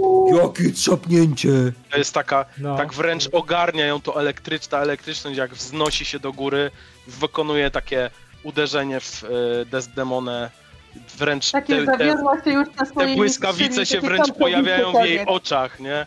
Mhm. Z taką złością to robi. Rozczarowałaś mnie. Tak. Rozczarowałaś mnie i tak wiesz, trafiasz ją i ona po prostu po raz kolejny jeszcze w większej jakby chmurze błyskawic znowu tam ledwo się zapiera tą swoją włócznią o ziemię, żeby się nie przewrócić. Tak się zasłania ręką. I tak, ożywię Tristana, nie powstrzymasz mnie. Nie pozwolę ci na to. Nie? I jeszcze dycha. Dalej Że to jest jej pierwszy atak, nie? Teraz. Mhm. Tak. Dobra, spoko, to spokojnie jeszcze. Ale teraz, ponieważ uruchomiłeś jej ten efekt kryzysowy, to następuje taka błyskawiczna sytuacja. Desdemona... Moje Blair to w ogóle ma coś za tak kryzysowe? Bo ja też mam kryzysowe. Nie wiem, czy tam na waszych kartach postaci jest... Na karcie postaci chyba powinno być. Czy to coś wam daje przy... A gdzie to jest? Tam w starterze, wiesz? W umiejętnościach. starterze zobacz, czy coś... Masz. Nie mam nic napisane, że coś No się to dzieje. widocznie nie macie takich specjalnych zdolności. Ja Natomiast- też nie mam, więc się nie przejmuj. To zależy od postaci. Lawin ma, nie? Czyli No tak, tam Lawin przy- mam. Bo, Ale bo, ty masz przy 35, na sztywno tak, opisane, nie? bo to chyba z klasy po prostu jest, nie? Może tak być, no. Dobra, róbmy to. Co tam się dzieje Mhm. w kryzysie u Desdemony? Okazuje się, że Desdemona w tym momencie wybija się na swoje włócznie, jak taki skokotyczce taki wykonuje, przelatuje nad Cassandrą i Lawin i w tym momencie Tristan przyklęka na jedno kolano, jego ciało, głowa i plecy tak rozdzielają się na pół i Desdemona wskakuje w jego niebieskie światło, zbroja się zamyka. Aha. I Tristan wstaje, jego spadająca włócznia Desdemony wylądowała jakby w jego łapie, na które zacisnęła się na tej włóczni, nie? I nastąpiło połączenie. Tak, i nastąpiło połączenie Mhm. Desdemony i Tristana, co wiąże się z tym, że w Desdemona nie możecie kierować żadnych ataków, I musicie wszystko walić w Tristana i dopiero ona opuści tą zbroję, jak życie Tristana spadnie do 0. Aha, to świetnie. Ale to dobrze, bo mamy teraz jednego przeciwnika na razie. Jak skończymy Tristana, to ona to już będzie na jeden strzał. Na prawdopodobnie. pyćkę, że tak powiem. To teraz Chyba, kto? że ma odporności Tristan. Albo wcale coś jeszcze. To teraz my, rozumiem. Tak, teraz... To ja oponuję, żebym się mógł wyleczyć, bo jak teraz zostaną Tristan i on będzie atakował... Znaczy czekaj, atakowała Cassandra, No. Zmusiła Desdemonę do kryzysowej sytuacji. Aha.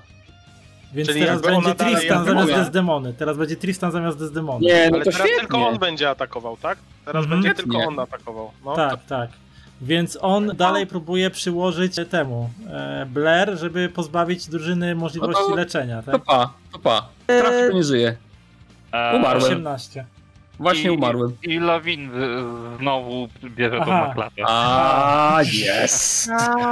Lawin, widząc ten skok, jak tak Desdemona ta leciała, to Lawin w tym samym momencie poderwała się z ziemi, tak ciągnąc ten miecz za sobą, który krzesze iskry na tych kamiennych płytach, tak biegnie i wyczując ten instynktowny takim instynktem obrońcy, nagle staje przed Blair, kiedy Tristan tak zamachuje się tą pięścią i po prostu dostaje. Próbuje to mieczem zablokować, ale dostajesz po prostu w ten miecz uderza w ciebie i cię po prostu rzuca, wiesz? Blair zamknęła tylko oczy i jak sobie taki brzęk przed nią to się otwiera i tak, wiesz, takie łzy radości patrzone w tym momencie jakby z podziwem na Lawin. I teraz takie dwoje oczu jak z anim, nie? Że tylko taka... taka łezka, że tak powiem, dygocząca w oczach, nie? No i takie gwiazdki pełne w oczach. Dokładnie. I serduszka takie. Zakochał. Blair się zakochało. Tak, chyba tak. No to by było mocno, jakby to pociągnąć dalej. Co dalej? Teraz któryś z was? Lecz może, nie? Tak, nie, ale z drugiej strony się zastanawiam, wiesz, nad czym teraz, bo jeżeli mamy tylko jednego przeciwnika i Lawin może za każdym razem mnie bronić, bo może, to może ja się skupię na leczeniu was po prostu. Tylko na razie nie lecz. Dobra, no to jeżeli... Znaczy, Lawin może bronić się raz na turę, nie? Raz na turę. macie rację, więc dobra. drugi atak Tristana może by cię trafić, nie? To mogę się podleczyć? To może zamiast czarów... To może ja bym się podleczył, co? No właśnie, zamiast czarów to miksturą ewentualnie. Ja sobie mikstury zostawię na sam koniec. Bo moje leczenie jest mocne bardzo. No. Dobra, no to ja się znowu, wiesz, tańczę pomarańcze i mam full HP. Światełko, Padam już tak znowu bez krwi, nie? Bo nam tylko pobita. Czekaj, ty rzucasz zaklęcie, tak? To znaczy to jest, leczenie, to się nazywa. Tak, dobra, to wiesz co? Ale tam nie ma testów żadnych. Wiem, ale Tristan ma umiejętność specjalną, tu teraz zobaczyłem, że ma, która nazywa się Magiczna Kontra, więc za każdym razem jak jakiś bohater rzuca zaklęcie, to Tristan z automatu atakuje go żelazną rękawicą, tylko najpierw muszą być rozpatrzone efekty zaklęcia. No to dobra, no to jestem zdrowy i nagle dostaję cepa, nie? Tak, i rzucam wtedy po prostu na atak na żelazną rękawicę. No trafi mnie. I jeżeli powiedzieć, ale dostajesz tylko 10, ale magiczna kontra zadaje zawsze równo 10 obrażeń, nie? W sensie, że to dobra, no to i tak jest dobrze, że się podleczyłem. Ale tak śmiesznie, taka cała we krwi, nagle zdrowiutka, znów rozjebany, nie? Tak. No super. Więc muszę o tym pamiętać, że Tristan każdego maga atakuje zawsze z automatu magiczną. Ale wydaje jakieś punkty na to, czy... Nie, to jest jego taka umiejętność specjalna. No to jest przeginka już totalna. Ale to jest za każdym razem, czy tylko raz na rundę? Nie, to jest u niego to nie jest raz na rundę, tylko jeśli bohater rzuci zaklęcie, nie? Taki ale on nic go tu nie kosztuje, w ogóle przeginka. Bohater rzuca to jest elitarny przeciwnik, nie? Więc on ma takie swoją moc specjalną. Z liścia dostajesz za każdym razem, jak Fireball z liścia. Tak Ja się zastanawiam, nad jakie obrażenia on jest nieodporny, ten Tristan. Zaraz się przekonamy może. Tylko że on wykorzystał tą umiejętność, ale teraz ma swój atak. Bo to jest jakby taka jego reakcja taka, wiesz, automatyczna. Rzucasz zaklęcie, dostajesz tak jak moja obrona, nie? Że to też to jest tak jak masz uczulenie i po prostu poczujesz tylko sierść kota, to od razu kikasz. Tak. To on ma takie złe moc specjalna kota, nie? Ale to się teraz tak zastanawiam, bo w sumie jeżeli ktokolwiek z nas poza mną ma zaklęcia, czy nie? A ja mogę sobie narzucić, mogę narzucić te obrażenia konkretne na włócznie i to jest zaklęcie. Tak. Więc tak, więc podniebne uderzenie, to w teorii wtedy mógłby w teorii walić Kassandrę w kółko, nie? No, ja mogę też zwykły atak robić i wtedy nie. To znaczy nie, bo rzucę to zaklęcie raz i ono działa do końca sceny, nie? Czyli do końca... No ja wiem, ale w momencie, kiedy rzucała Kassandra, to teoretycznie mógł też się przypierdolić, tak? Tylko wtedy nie pamiętałem, że on to ma, nie? To dobrze, w sumie, bo też Blair nas dwa razy zobaczyła? No, Blair mógłby już zdjąć Blair, no bo tam by chyba ze 3 razy rzucał czar, to za każdym razem by dostawał plaskacza. Tak? No właśnie mówię o tym, że przekoks ten Tristan. No to jest taka przesada trochę. Znaczy nie mam porównania do podręcznika, nie wiem jakie tam występują, wiesz, elitarne jednostki, z którymi się walczy, więc może tam są jeszcze jakieś... Dobra, tłuczmy go, nie ma co. No. Znaczy on chyba w tej chwili jeszcze atak ma, tak? Teraz jego mi się wydaje, że w RPG-ach też tak, w JRPG-ach też tak jest, że są bardzo mocni przeciwnicy, się po prostu rotując jakieś komba postaci w drużynie się po prostu ich pokonuje, nie? I jakimiś takimi iteracjami zachowań, jak się wyczai, jak się zachowuje przeciwnik, to tak się tworzy ekipę, żeby się nawzajem uzupełniali i ten dostaje, ten leczy, ten coś tam, nie? Ten zakłada statusy i tak dalej, to na tym polega. Bardziej jego ten atak dla mnie to wygląda jak w takich JRPG-ach, jak po prostu atakuje wszystkich przeciwników za każdym razem, zadając małe obrażenia, ale wszystkich, nie? No non stop, no bo każdy, kto rzuci spela w zasadzie może coś cepa, nie? Mocne. Dobra, jedziemy. To teraz. On teraz, tak? Nie, teraz on, więc teraz on niezmordowanie będzie chciał zatłuc Blair, bo jest największym zagrożeniem. Wiadomo, ja też bym chciał siebie zatłuc, bo leczę. Tak, więc znowu Iron Knuckle w twoją stronę. Come on. Kurde, mógłby rzucić jakoś słabo czasem. Ale on ma bardzo dobre kostki na atak, nie? Na Majta ma dobre kostki. Oberwałem i znów ledwo stoję. No może teraz ja spróbuję trochę mu odpłacić pięknym za dobre i od razu zobaczymy, czy moje przypuszczenia się sprawdzają, bo odpalę znowu miecz i użyję tego cienistego uderzenia i zobaczymy, co to nam da, czyli zdejmujemy... To nie jest zaklęcie. Nie, to jest umiejętność. Aha. Critical Success. Pamiętaj, że dostajesz szansę, którą możesz wykorzystać w tej rundzie albo w jakiejś następnej. Komuś dać jakiś bonus na przykład. Nie? Albo naładować 2 punkty tego, nie? Ale to już chyba nie ma sensu. Chyba doszliśmy do wniosku, że... Ale nie ma sensu. Tak. Że ta gra nie jest do gadania, słuchajcie. Jak ktoś to ogląda, to nie. Jakbyśmy napieprzamy. Rzucali. Nie gadamy, napieprzamy. Słuchajcie, to jest jak próba przekonania antyszczepionkowca, że szczepionki nie wywołują autyzmu. Można próbować, ale po chuj. Bardzo dobre porównanie, więc w tej grze się bije wszystkich. Nie rozmawiam. Suchar 2/10. Także trzymam szansę. Tak, trzymaj szansę. To jest tak. 6 dodatkowych obrażeń, czyli to jest 23 mrocznych. I teraz pytanie, czy ma odporność na to, czy nie? Odporność ma na mroki, na ziemię, czyli ma o połowę obniżone. Świetnie.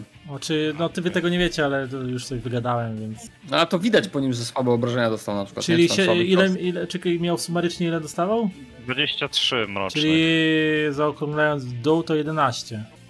Więc 11. I można by powiedzieć, że widać po nim, że 12, bo tak runy na górę zaokrąglać, ale mniejsza. Nie no, w dół, zaokrąglanie w dół się zawsze robi w grach.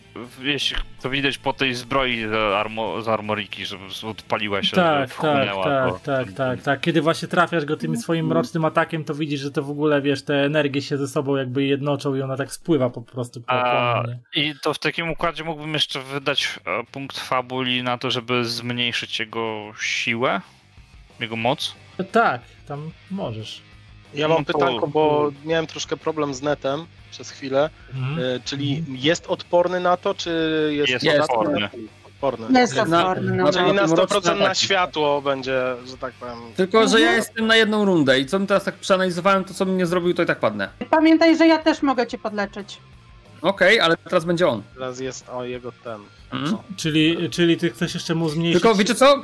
Przepraszam, bo ja muszę tak się upewnić, bo musimy lepiej chyba pilnować tych rund, bo jeżeli on ma 2 jakieś tam akcje na rundę, to rozumiem, że on nie będzie miał za każdym razem po każdym z nas. On będzie miał 2 razy w ciągu rundy i potem my robimy wszystkie swoje 4 łącznie, bo nas jest 4 postacie. Bo jeżeli będzie robił zawsze za każdym razem po którymś z nas, to jest bez sensu w ogóle, bo on zawsze będzie atakował. Nie, to jest chyba tak, że dwoje wtedy z was, dwoje z was, nie? Bo on jakoś musi być taki... A ja nie wiem jak, ale generalnie, żebyśmy łatwo było nam pilnować, wiecie, rundy teraz, no bo on jest jeden, nas jest 4, no to bez przesady. To nie może po każdym z nas napieprzać w kółko, nie? Moim zdaniem jest tak, że on robi coś i znaczy... Teraz robił, teraz była Lawin, to teraz rozumiem, że ktoś z nas. Ktoś z was znowu i on potem coś robi i znowu dwoje z was, on coś robi, dwoje z was. I kto z nas? W takim Dobrze, razie. to ja bym to wykorzystała, żeby zrobić... Tylko Lawin, czy to obniżenie to zastosowałeś za ten punkt fabuli, tak? Tak, to obniżenie mocy. Właściwie próbuję jakoś... Ten atak może niezbyt skuteczny, ale jakiś taki czuły punkt z tej zbroi, żeby spróbować go jakoś, nie wiem, rękę spowolnić, żeby nie mógł tak szybko machać, to siła trochę mniejsza.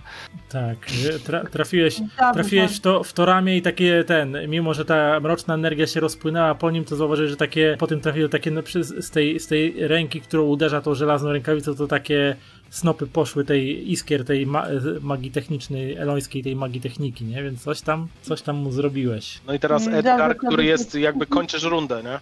Mhm. Tak, i to jak mówiłam tutaj, ja wykorzystuję ten miksturowy odprysk i uleczam po prostu 25 punktów u Blair i uleczam też u siebie. 25? Tak.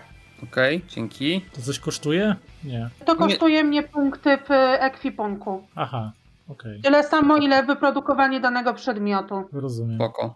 A to nie jest zaklęcie, prawda?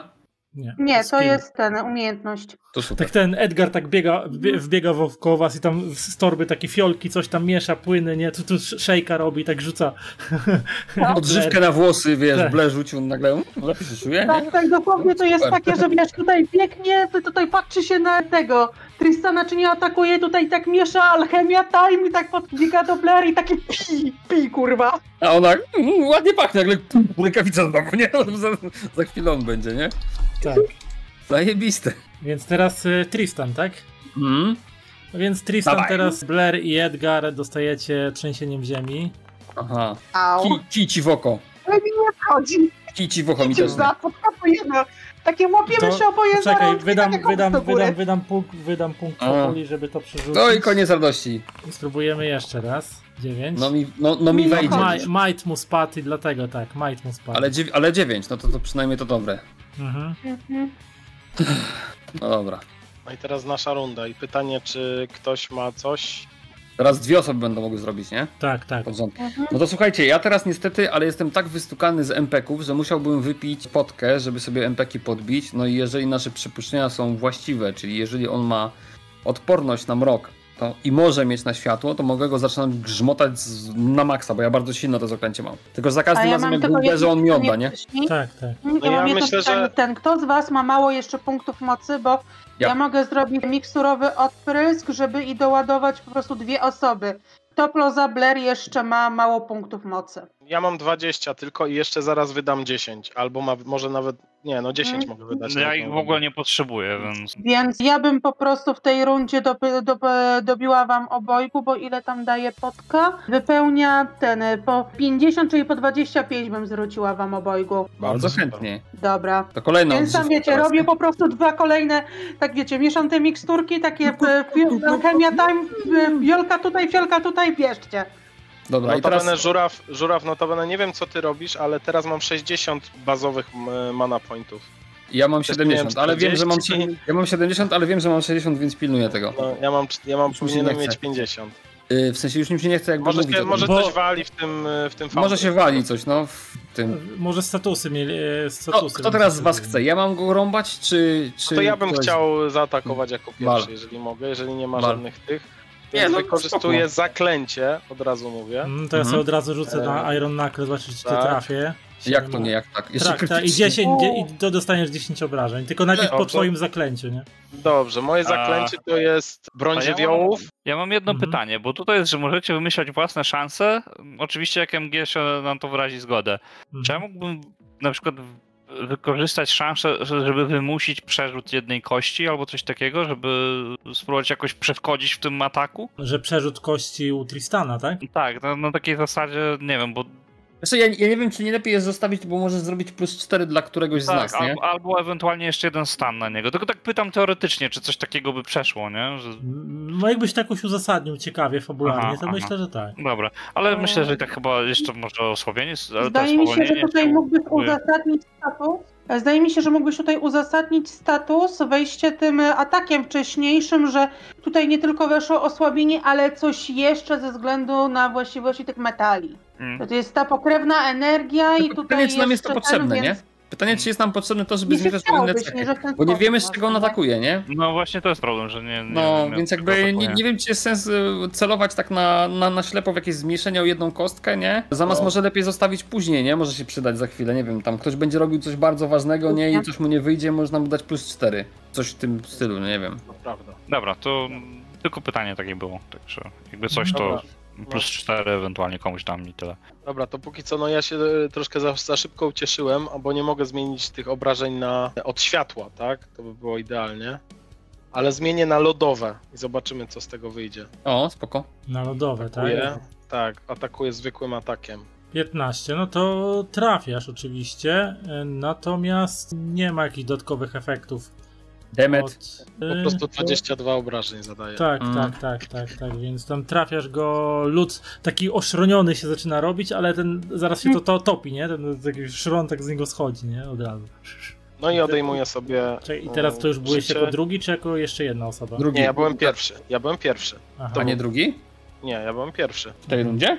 Ale zobacz, Edgar coś zrobił, ty zrobiłeś, ale teraz Edgar zrobił, czy bo ja mówiłem, że wolę zaatakować jako pierwszy, a ty zrobiłeś już? Ale on dał nam MP-ki. Ja wpisywałam to, ale mogę to zrobić druga, nie ma problemu. No dobra, no to sobie dodaję te MP-ki, bo nie dodałem ich wcześniej. I teraz niestety Tristan. I teraz niestety Tristan, który to jest początek rundy, czyli on pierwszy znowu w Blake'a wali żelazną rękawicą. No ale w tej rundzie rozumiem w razie co Lawiny mogłaby przejąć, bo jest nowa runda, nie? Tak. To dobrze. Bo jak mnie cepnie, to ja na krawędzi jestem cały czas non-stop z nim. 8. Ale mnie nie trafi, bo 9 musiałby mieć. Chociaż tyle. Ale dobrze, niech wydaje zasoby, bo jak nie będzie wydawał, to też będzie słabo, nie? Tak, no wydam punkt fabuli, żeby to... No, więc niech powydaje te zasoby wszystkie. Więc sobie tam jeszcze przerzucę to. No i też za mało, dziękuję, wydał punkt, fuck off. O to chodziło. A teraz ja i Lawin w razie czego, tak? Rozumiem. Dobra, no to ja oczywiście taniec w drugą stronę, paluszki i luksem, takim promieniem. Sprawdzimy, czy jest wrażliwy na światło. To jest zaklęcie, możesz mi przyjebać. No tak, oczywiście od razu rzucam. No oczywiście. Logicznie, tylko najpierw ja powinienem, wiesz, rzucić zaklęcie, nie? Teorii. Ale sprawdzę, czy trafię w ogóle.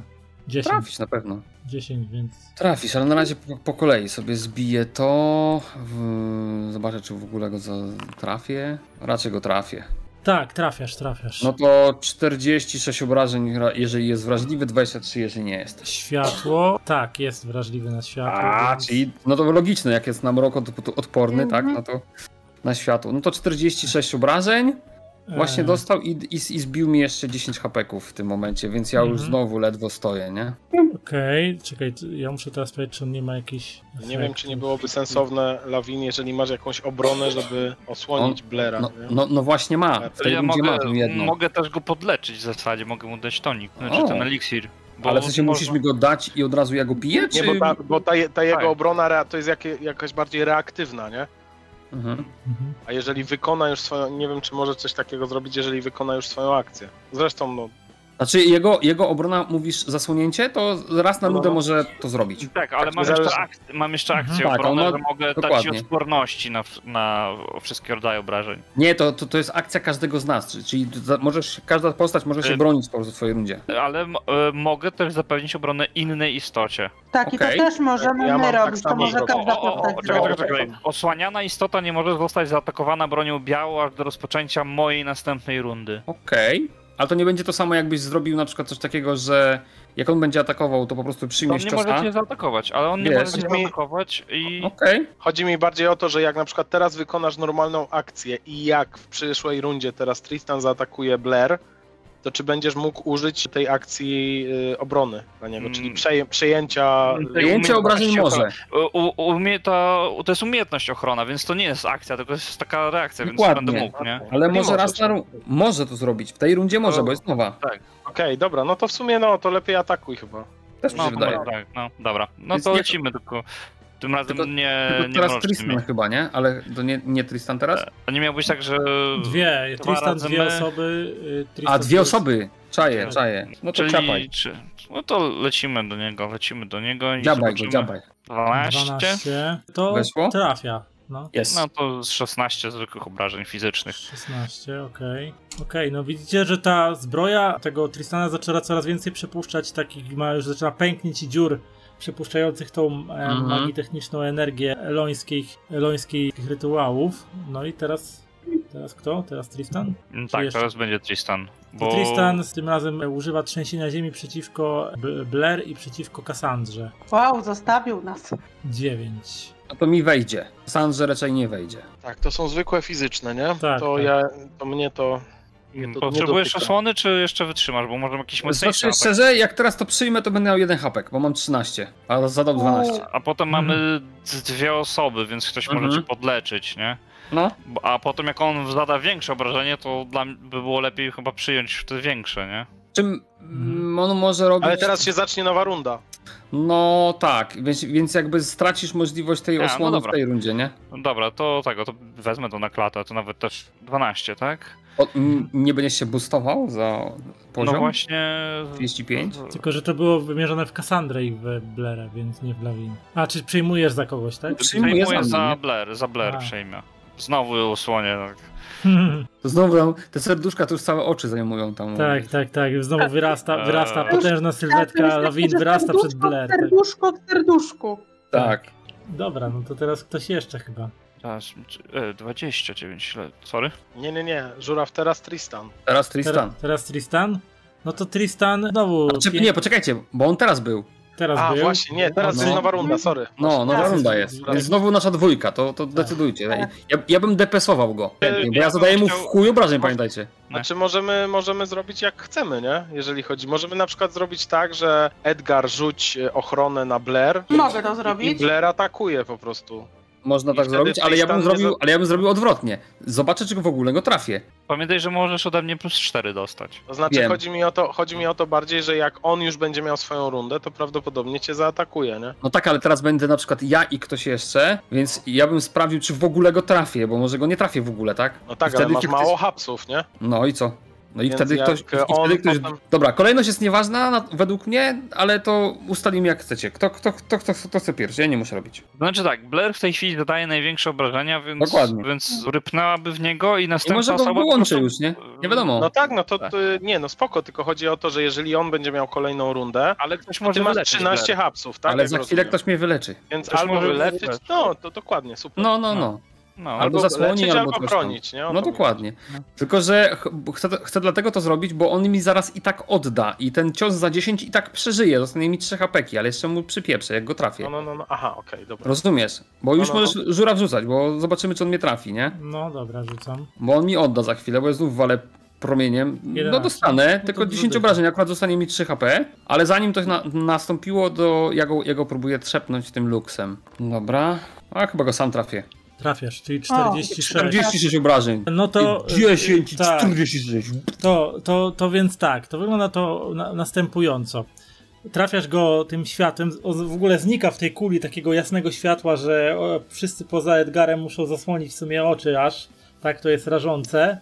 On tak I- jeszcze podkręca mnie, nie w tych okularkach. I w tym, widzicie takie że następuje taka jakby eksplozja tego światła i widzicie jak z powietrza, kręcąc jak śmigłem tą włócznią, spada znowu Desdemona, a ciało Tristana zamienia się w taką kulę takiej purpurowej energii, która sobie takim spiralnym ruchem leci, jak ona upada na ziemię, to wlatuje w ten niby jej zegarek, który ona miała przy sobie i tak wnika w to i teraz Desdemona spada. Tego już było za wiele. Tyle pracy włożyłam, żeby przyzwać swojego brata z powrotem do tego świata, a wy próbujecie im przeszkodzić? Nie.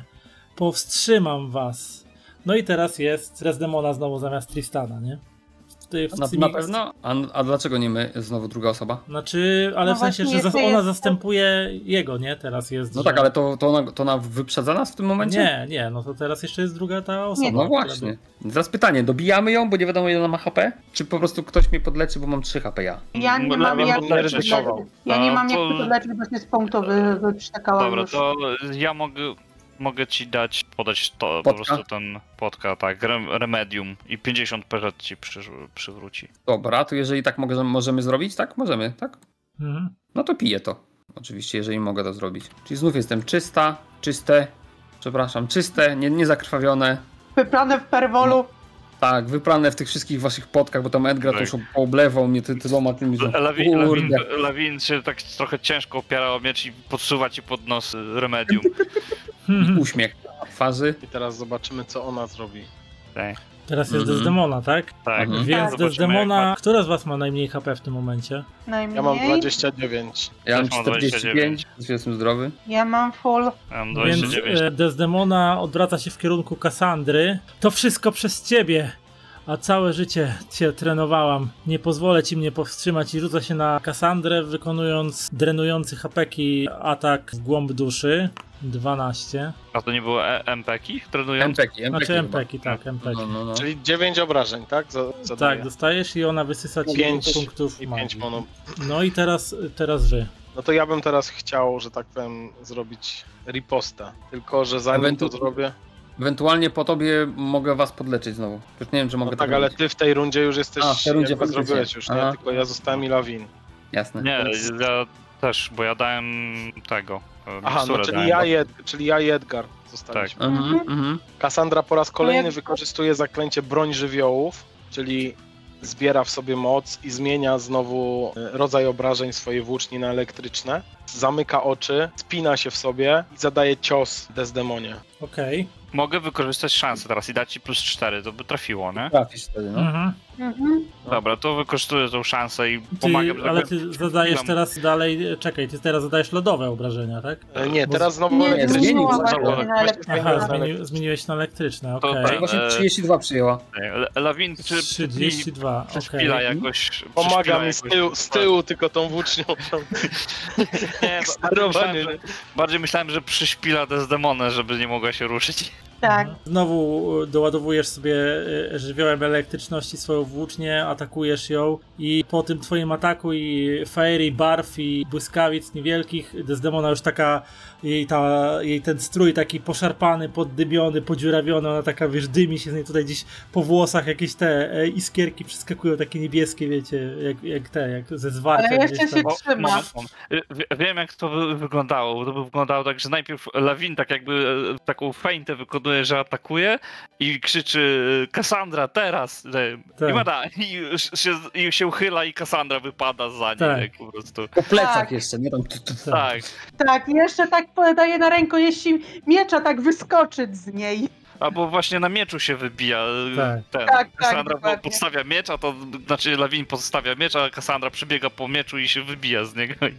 Mhm. 2 piruety w powietrzu i... Tak. Okej, teraz miałby być kto? Desdemona? Nie, teraz Nie, Lawin. ja jeszcze. Edgar. Edgar, przepraszam. Edgar. Edgar. Jest znowu headshot No to- będzie, znowu Tak. killing blood. Dawaj. Wykończ I to po prostu szalamy prosto w łeb. 10 to jest fizyczne, tak? Mhm. Tak. Obecnie, że To trafię. trafiają. To trafiają. Za 15. Wiesz co? I Trafiasz, takie pytanie, czy to był headshot, czy to było coś innego? strzelasz, oddajesz strzał. Jest taki... Następuje ta część odcinka, kiedy jakby wystrzał z twojego pistoletu, wiesz, przez kolejne 10 minut leci w kierunku Tak. Desdemony. Jak jeszcze ten pocisk się tak okręca wokół Tak, niego, i tak- takie te ten tunel linie, taki powietrzny. ten taki kadr, jak tam wiecie, te linie co biegną, że ten pocisk tak leci i takie spojrzenia między Edgarem a Desdemoną i tak Desdemona tak kącikiem oka wyłapuje, że ty do niej strzelasz i po prostu zasłania się to swoją włócznią z kości słoniowej, pocisk w nią uderza, następuje taki rozbłysk, kiedy po prostu broń eksploduje w jej ręce, ale ja w tym momencie używam zdolności specjalnej elitarnych złoczyńców, wydaje 1 punkt fabuli i to sprawia, że Desdemona ostatkiem siły woli po prostu na tej eksplozji swojej włóczni wybija się tak w powietrze i przez dziurę w kopuli ląduje na dachu tego budynku i tak z takim gniewnym spojrzeniem osoby, która poniosła dotkliwą porażkę, taka poraniona, wiecie, posiniaczona, z rozdartymi ciuchami, taka dymiąca od tych wszystkich elektrycznych ataków, tak spogląda się na was z góry, ściskając w ręku ten wyglądający zegarek na łańcuszku, artefakt, taki pulsujący taką purpurową poświatą. Nie, to jeszcze nie dzisiaj, ale wrócę i pomszczę Tristana i potem wykonuje taki skok w ciemność i znika tam przez niebo, taka błyskawica się jeszcze, wiecie, tak wiesz, oświetla was stojących tak w tej świątyni i patrzących Plot armor. Tak, taki plot armor złoczyńców ważniejszych. Filar na środku sali zaczyna się trząść i zaczyna drżeć. Takie widzicie, jak kopuła zaczyna pękać w posadach. Pomieszczenie, w którym stoicie, zaraz się zacznie walić. Musicie stąd uciekać. No to kicamy stąd. Ja jeszcze mam pytanie, co się stało z włócznią? Czy ona już jest roztrzaskana, gdzieś tam leży? Rozpadła się. Jest taka, wiesz, ten główne ostrze popękało, bo ona trafiła, pocisk trafił w ostrze, więc po prostu rozpadło się na takie kilka kawałków, wiesz, drzewiec tej włóczni też pękł na pół, nie, więc jest po prostu zniszczona tak jakby, ale możesz ewentualnie jakby te fragmenty tej włóczni sobie pozbierać, nie, jako trofeum. Ja jako Cassandra uciekam, ale jednocześnie staram się zebrać te fragmenty włóczni. Nawet nie mówię o rękojeści, tylko bardziej o samej końcówce i zabrać, czyli ostrzu i zabrać ją ze sobą. Edgar, widząc, że Cassandra chce to pozbierać, że to jest dla niej jakoś ważne, zaimponowała mu bardzo w tej walce, podbiega do niej i pomaga jej to zebrać, tam jakiś woreczek podstawia, żeby to zebrać do niego. Tak we dwójkę szybko to zbierają i dzida.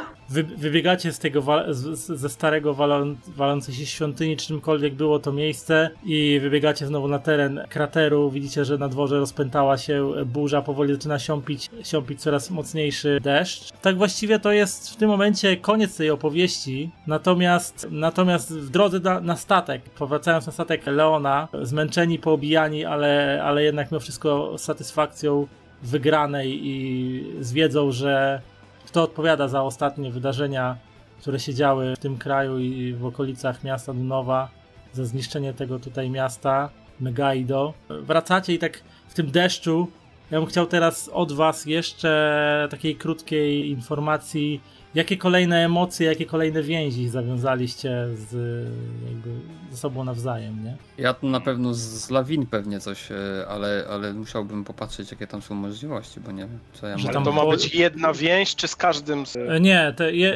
teraz jakby dochodzi wam kolejna, albo z tą samą osobą dodajecie jakby kolejną emocję do swojej więzi. Ale jedna emocja, o to chodzi, że ogólnie jedna emocja. Tak, albo z nową osobą, nie? No to ja zdecydowanie pewnie z Lawin sympatię, przynajmniej z mojej strony by była sympatia do Lawin. Mhm. Wydaje mi się, że Lawin kolei do Cassandry by miała. W końcu zobaczyła, jak walczy wspaniale, więc myślę, że taki podziw właśnie, że jest prawdziwa wojowniczka, tak? Cassandra, Edgar? W przypadku Edgara myślę, że tutaj byłoby z Blair i to też by było sympatia, bo widział, jak tutaj się przejmuje się każdym z nich, jak bardzo dbało o to, żeby po prostu ich leczyć, żeby dbać o nich, więc tutaj do Blair byłaby właśnie sympatia.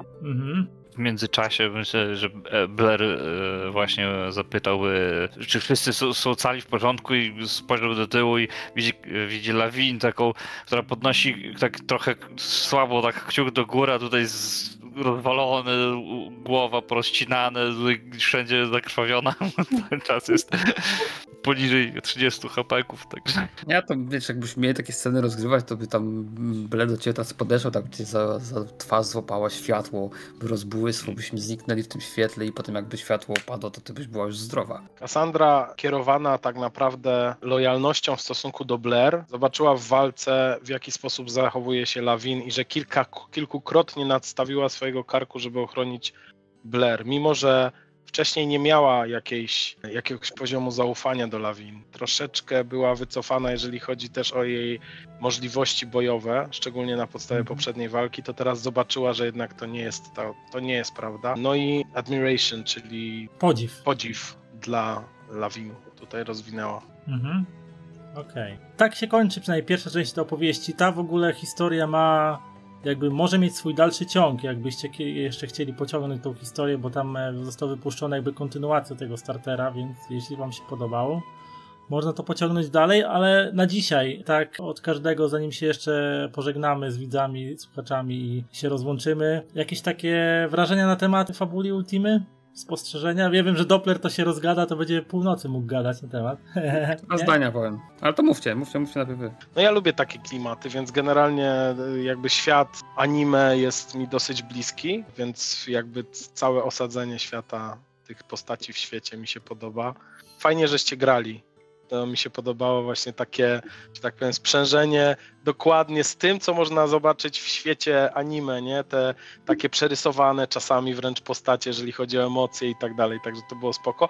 Podoba mi się. Jeżeli, może, nie wiem czy w kontynuację, bo to jest bardzo, tak jak sam powiedziałeś, Żuraw, liniowe, nie? Ale w jakiś tam rozwinięty wątek, gdzie można by było, że tak powiem, troszkę bardziej mieć wpływ na to, jakie są postacie, na stworzenie swojej postaci, myślę, że to jest fajna opcja. A w ogóle jeszcze pytanie ode mnie takiego do tego, jak oceniacie ten starter, czy on w miarę dobrze pokazuje, czym Fabula Ultima jest? Jak myślisz, Everam? No, ja bym to zrobił, ja bym z tego, nie wiem, trudno mi powiedzieć tak naprawdę, bo wiesz, no, świat może być zupełnie inny niż ten wątek, który żeśmy tutaj poruszyli. Natomiast gdybym miał określić, to ta Fabula Ultima jest to połączenie właśnie JRPG-a ze światem Sandersona. Nie wiem, czy kojarzycie książki Sandersona, czyli takie osadzone właśnie w takiej technice magii, gdzieś tam, tak powiem, wątki. Czyli mi bardziej chodziło o to, czy wiesz, czy konstrukcyjnie ten starter jakby pokazując te różne poszczególne elementy mechaniki, czy przedstawia w miarę przystępnie i tak zrozumiale o co takie główne elementy, nie? Fabuli Ultima. Znaczy no, po tej sesji mniej więcej wiem już, jak się w tym poruszać. Pewnie są jakieś bardziej skomplikowane mechaniki w dalszej rozgrywce, tak, no póki co, no to jakby jest technicznie coraz pewniej. Także mogę powiedzieć, że tak. DG albo Nunki? To na pewno co przypadło do gustu, to właśnie to jest trochę bardziej takie szalone, tak? Można sobie pozwolić trochę popuścić wodę fantazji, bo nie jesteś ograniczony ruchem, tak? Zasięgiem ruchu, więc atakujesz w zasadzie dowolnie i to jest właśnie taki trochę przyspiesza jednak. No i też jest fajne właśnie, że no, wymusza trochę jednak działanie drużynowe. Bardziej mi się wydaje niż inne. Że walki z takimi potężniejszymi przeciwnikami wymuszają jakieś komba, nie? Łączenie... Tak, ja bym powiedział, że też taki poziom takiego bardziej właśnie, że trzeba mocno w walce właśnie przykombinować, to widziałem w Dark Heresy. Tam też te walki były no, bardziej brutalne może niż tutaj nawet, ale i też ścisła współpraca zespołowa, właśnie wykorzystywanie tam było sprzętu i umiejętności też było, ale tutaj jeszcze mi się wydaje, że tu bardziej jeszcze to jest nacisk położony na to, że stanowimy drużynę niż na poszczególne pojedyncze postacie tak naprawdę. To właśnie tak trochę ciągnie w tą stronę JRPG-ów, że tutaj bohaterem jest drużyna, a może niekoniecznie indywidualnie podejście do tego. Ja jeszcze dodam do tego, co powiedziałeś a propos walki, że chyba nie do końca mnie przekonuje ta mechanika walki, gdzie jest bohater na przemian z wrogiem. Wydaje mi się, że jednak w całej turze jedna akcja na postać, czy na jakiegoś NPC to jest właśnie, to jestem raczej do tego przyzwyczajony bardziej, mi się to bardziej podoba. No to rozumiem. Ciekawe, to znaczy, no to zależy jak to jeszcze, jeżeli to tak finalnie jest, to no może faktycznie tutaj problem się pojawia właśnie jak ktoś ma przewagę liczebną, tak, że no jak tutaj tą inicjatywę rozwiązywać i tutaj to tak... No tak, ale wiesz, w zwykłych RPGach zazwyczaj jest coś takiego, że jakby to determinuje. Tylko wiesz, tutaj jest bardzo mocne nawiązanie do JRPG-ów, nie? Czyli jeżeli spotka, to bardziej determinuje albo określa rzeczywistość, w cudzysłowie, symuluje. No, czyli no jeżeli spotkasz jako 5-osobowa drużyna 3 wilki na przykład w lesie, to wiadomo, że będziesz miał przewagę w jakimś tam stopniu i to jest bardziej odzorowane. A jeżeli te 3 wilki mają co chwilę turę na zmianę z każdym z twoich uczestników drużyny, no to już troszkę tak bardziej wiesz, stara się wyrównać szanse. Nie? W Fabuli Ultimie jest też podział na jakby klasy przeciwników i podobnie jak może tego tu w starterze nie było widać, ale w finalnym podręczniku, z tego co wiem, to podobnie jest trochę zrobione jak w 7C, że jak masz tam takich podstawowych ziomków, to ich tłuczesz na pęczki, że tam jednym testem załatwiasz sprawę czy coś, czy jednym ciosem. Mocniejszymi przeciwnikami, no to już oni mają jakieś specjalne zdolności, ci wyżsi mają też te punkty ultimy i tak dalej, bo sobie mają różne fazy, w których odpalają jakieś kolejne jakby efekty specjalne. Czyli to jest takie, że tak powiem, pojęcie satysfakcji z AOE, tak? Tak. Właśnie może tutaj tak gdzieniegdzie przy tym starterze właśnie tak, może nie właśnie jakoś tak, to tak jak mówisz, że części elementów brakuje i one może by właśnie kogoś jeszcze przekonały bardziej, tak? Jakby wyeksponować jeszcze bardziej to, co jest unikatowe w systemie, tak? Bo oczywiście ta walka fazowa z bossem była całkiem interesująca, zwłaszcza, że te jego umiejętności się zmieniały i to trzeba było się dostosować do tego, to mi się podobało, ale właśnie może tutaj, jeżeli już tak mamy troszeczkę dziegciu dorzucić, to właśnie może niektóre elementy właśnie bardziej wyeksponować, właśnie pokazać, że są jakieś tam popierdółki, które... Znaczy ja opis czytałem i tam właśnie było, że się kosi na pęczki, a tutaj tego tak nie było widać, nie? I to tak, ale ogólnie to całkiem spoko, myślę, że chętnie bym może gdzieś wypróbował.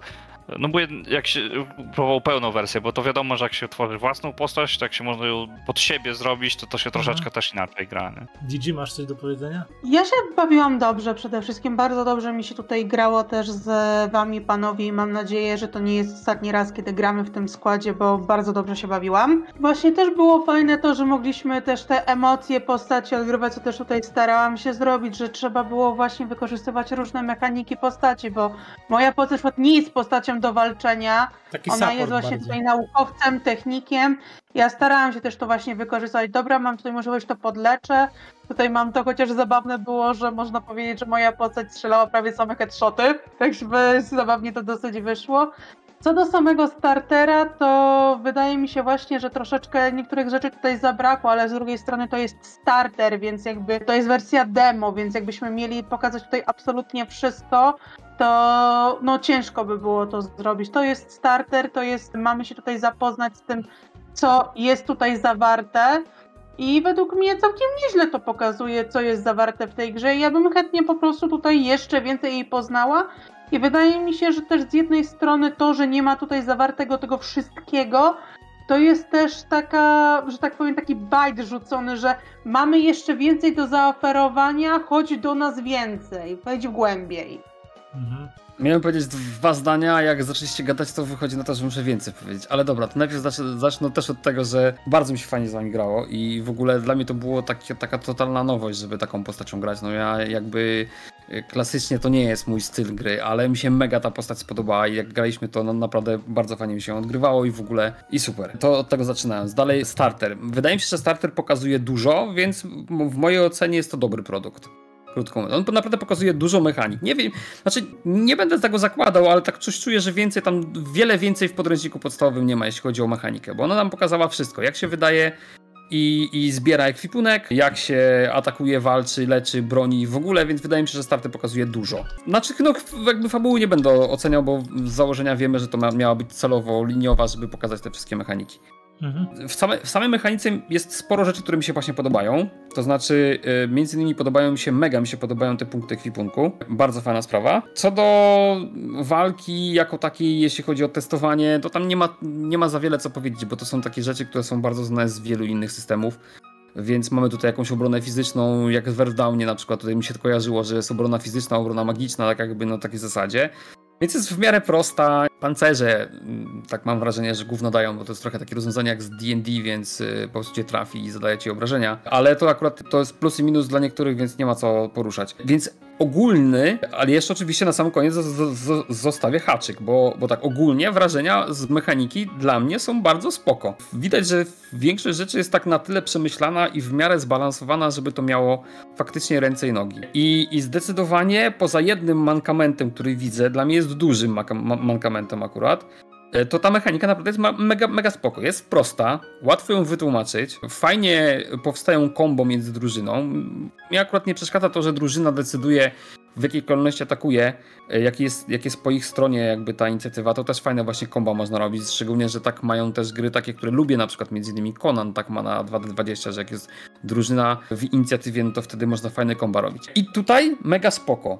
Mechanika jest prosta, zaznaczam, ale mega spoko. Natomiast największym minusem tej gry, co mnie strasznie irytowało podczas gry, to było właśnie to, co wspominaliście już wcześniej, że jak mamy drużynę, gdzie jest 3 bohaterów i 5 przeciwników i nie pilnujemy tego, kto zaatakował w danej rundzie, a kto nie, bo ja nie wiem jak to dokładnie, ja do tej pory nie rozumiem jaka tam jest logika, czy tam jest tak, że zawsze po bohaterze następuje atak zwyklaka, a elitarne mają po 2 akcje albo coś takiego, czy jak to będzie wyglądało, bo dla mnie to jest bez sensu w ogóle, że my jako trójka po nas będzie atakowało powiedzmy 200 przeciwników, tak czy siak w kolejności po nas, czy to jednak trzeba każdemu dać token i odwracać, że ten zaatakował, to już nie można i kończy się runda wtedy, kiedy wszyscy wykonają te swoje akcje. Bo to było totalnie głupie dla mnie. To jest największy minus tej gry dla mnie. To było coś, co mnie strasznie irytowało.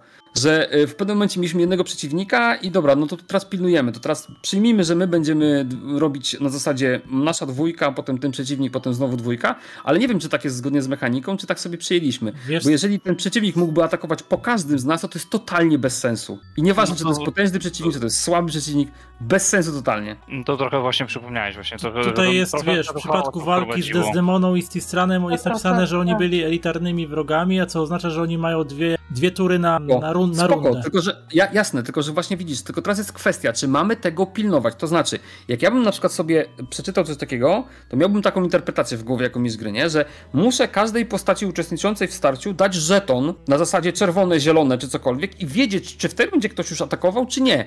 Bo jeżeli tego nie zrobię i nie wiem, założę sobie, bo właśnie to mnie najbardziej ciekawi, jak jest tam napisane w podstawie przy tej inicjatywie? Czy to jest tak, że zawsze jest kolejka na zasadzie gracz zaczyna, postać zaczyna, oczywiście wiadomo, test inicjatywy pierwszy kto zaczyna, nie? Ale czy to tak zawsze jest? Czy po prostu jest faktycznie trzeba pilnować, kto w danej rundzie już zaatakował, kiedy ta runda się skończyła i kiedy możemy rozpocząć tą nową rundę?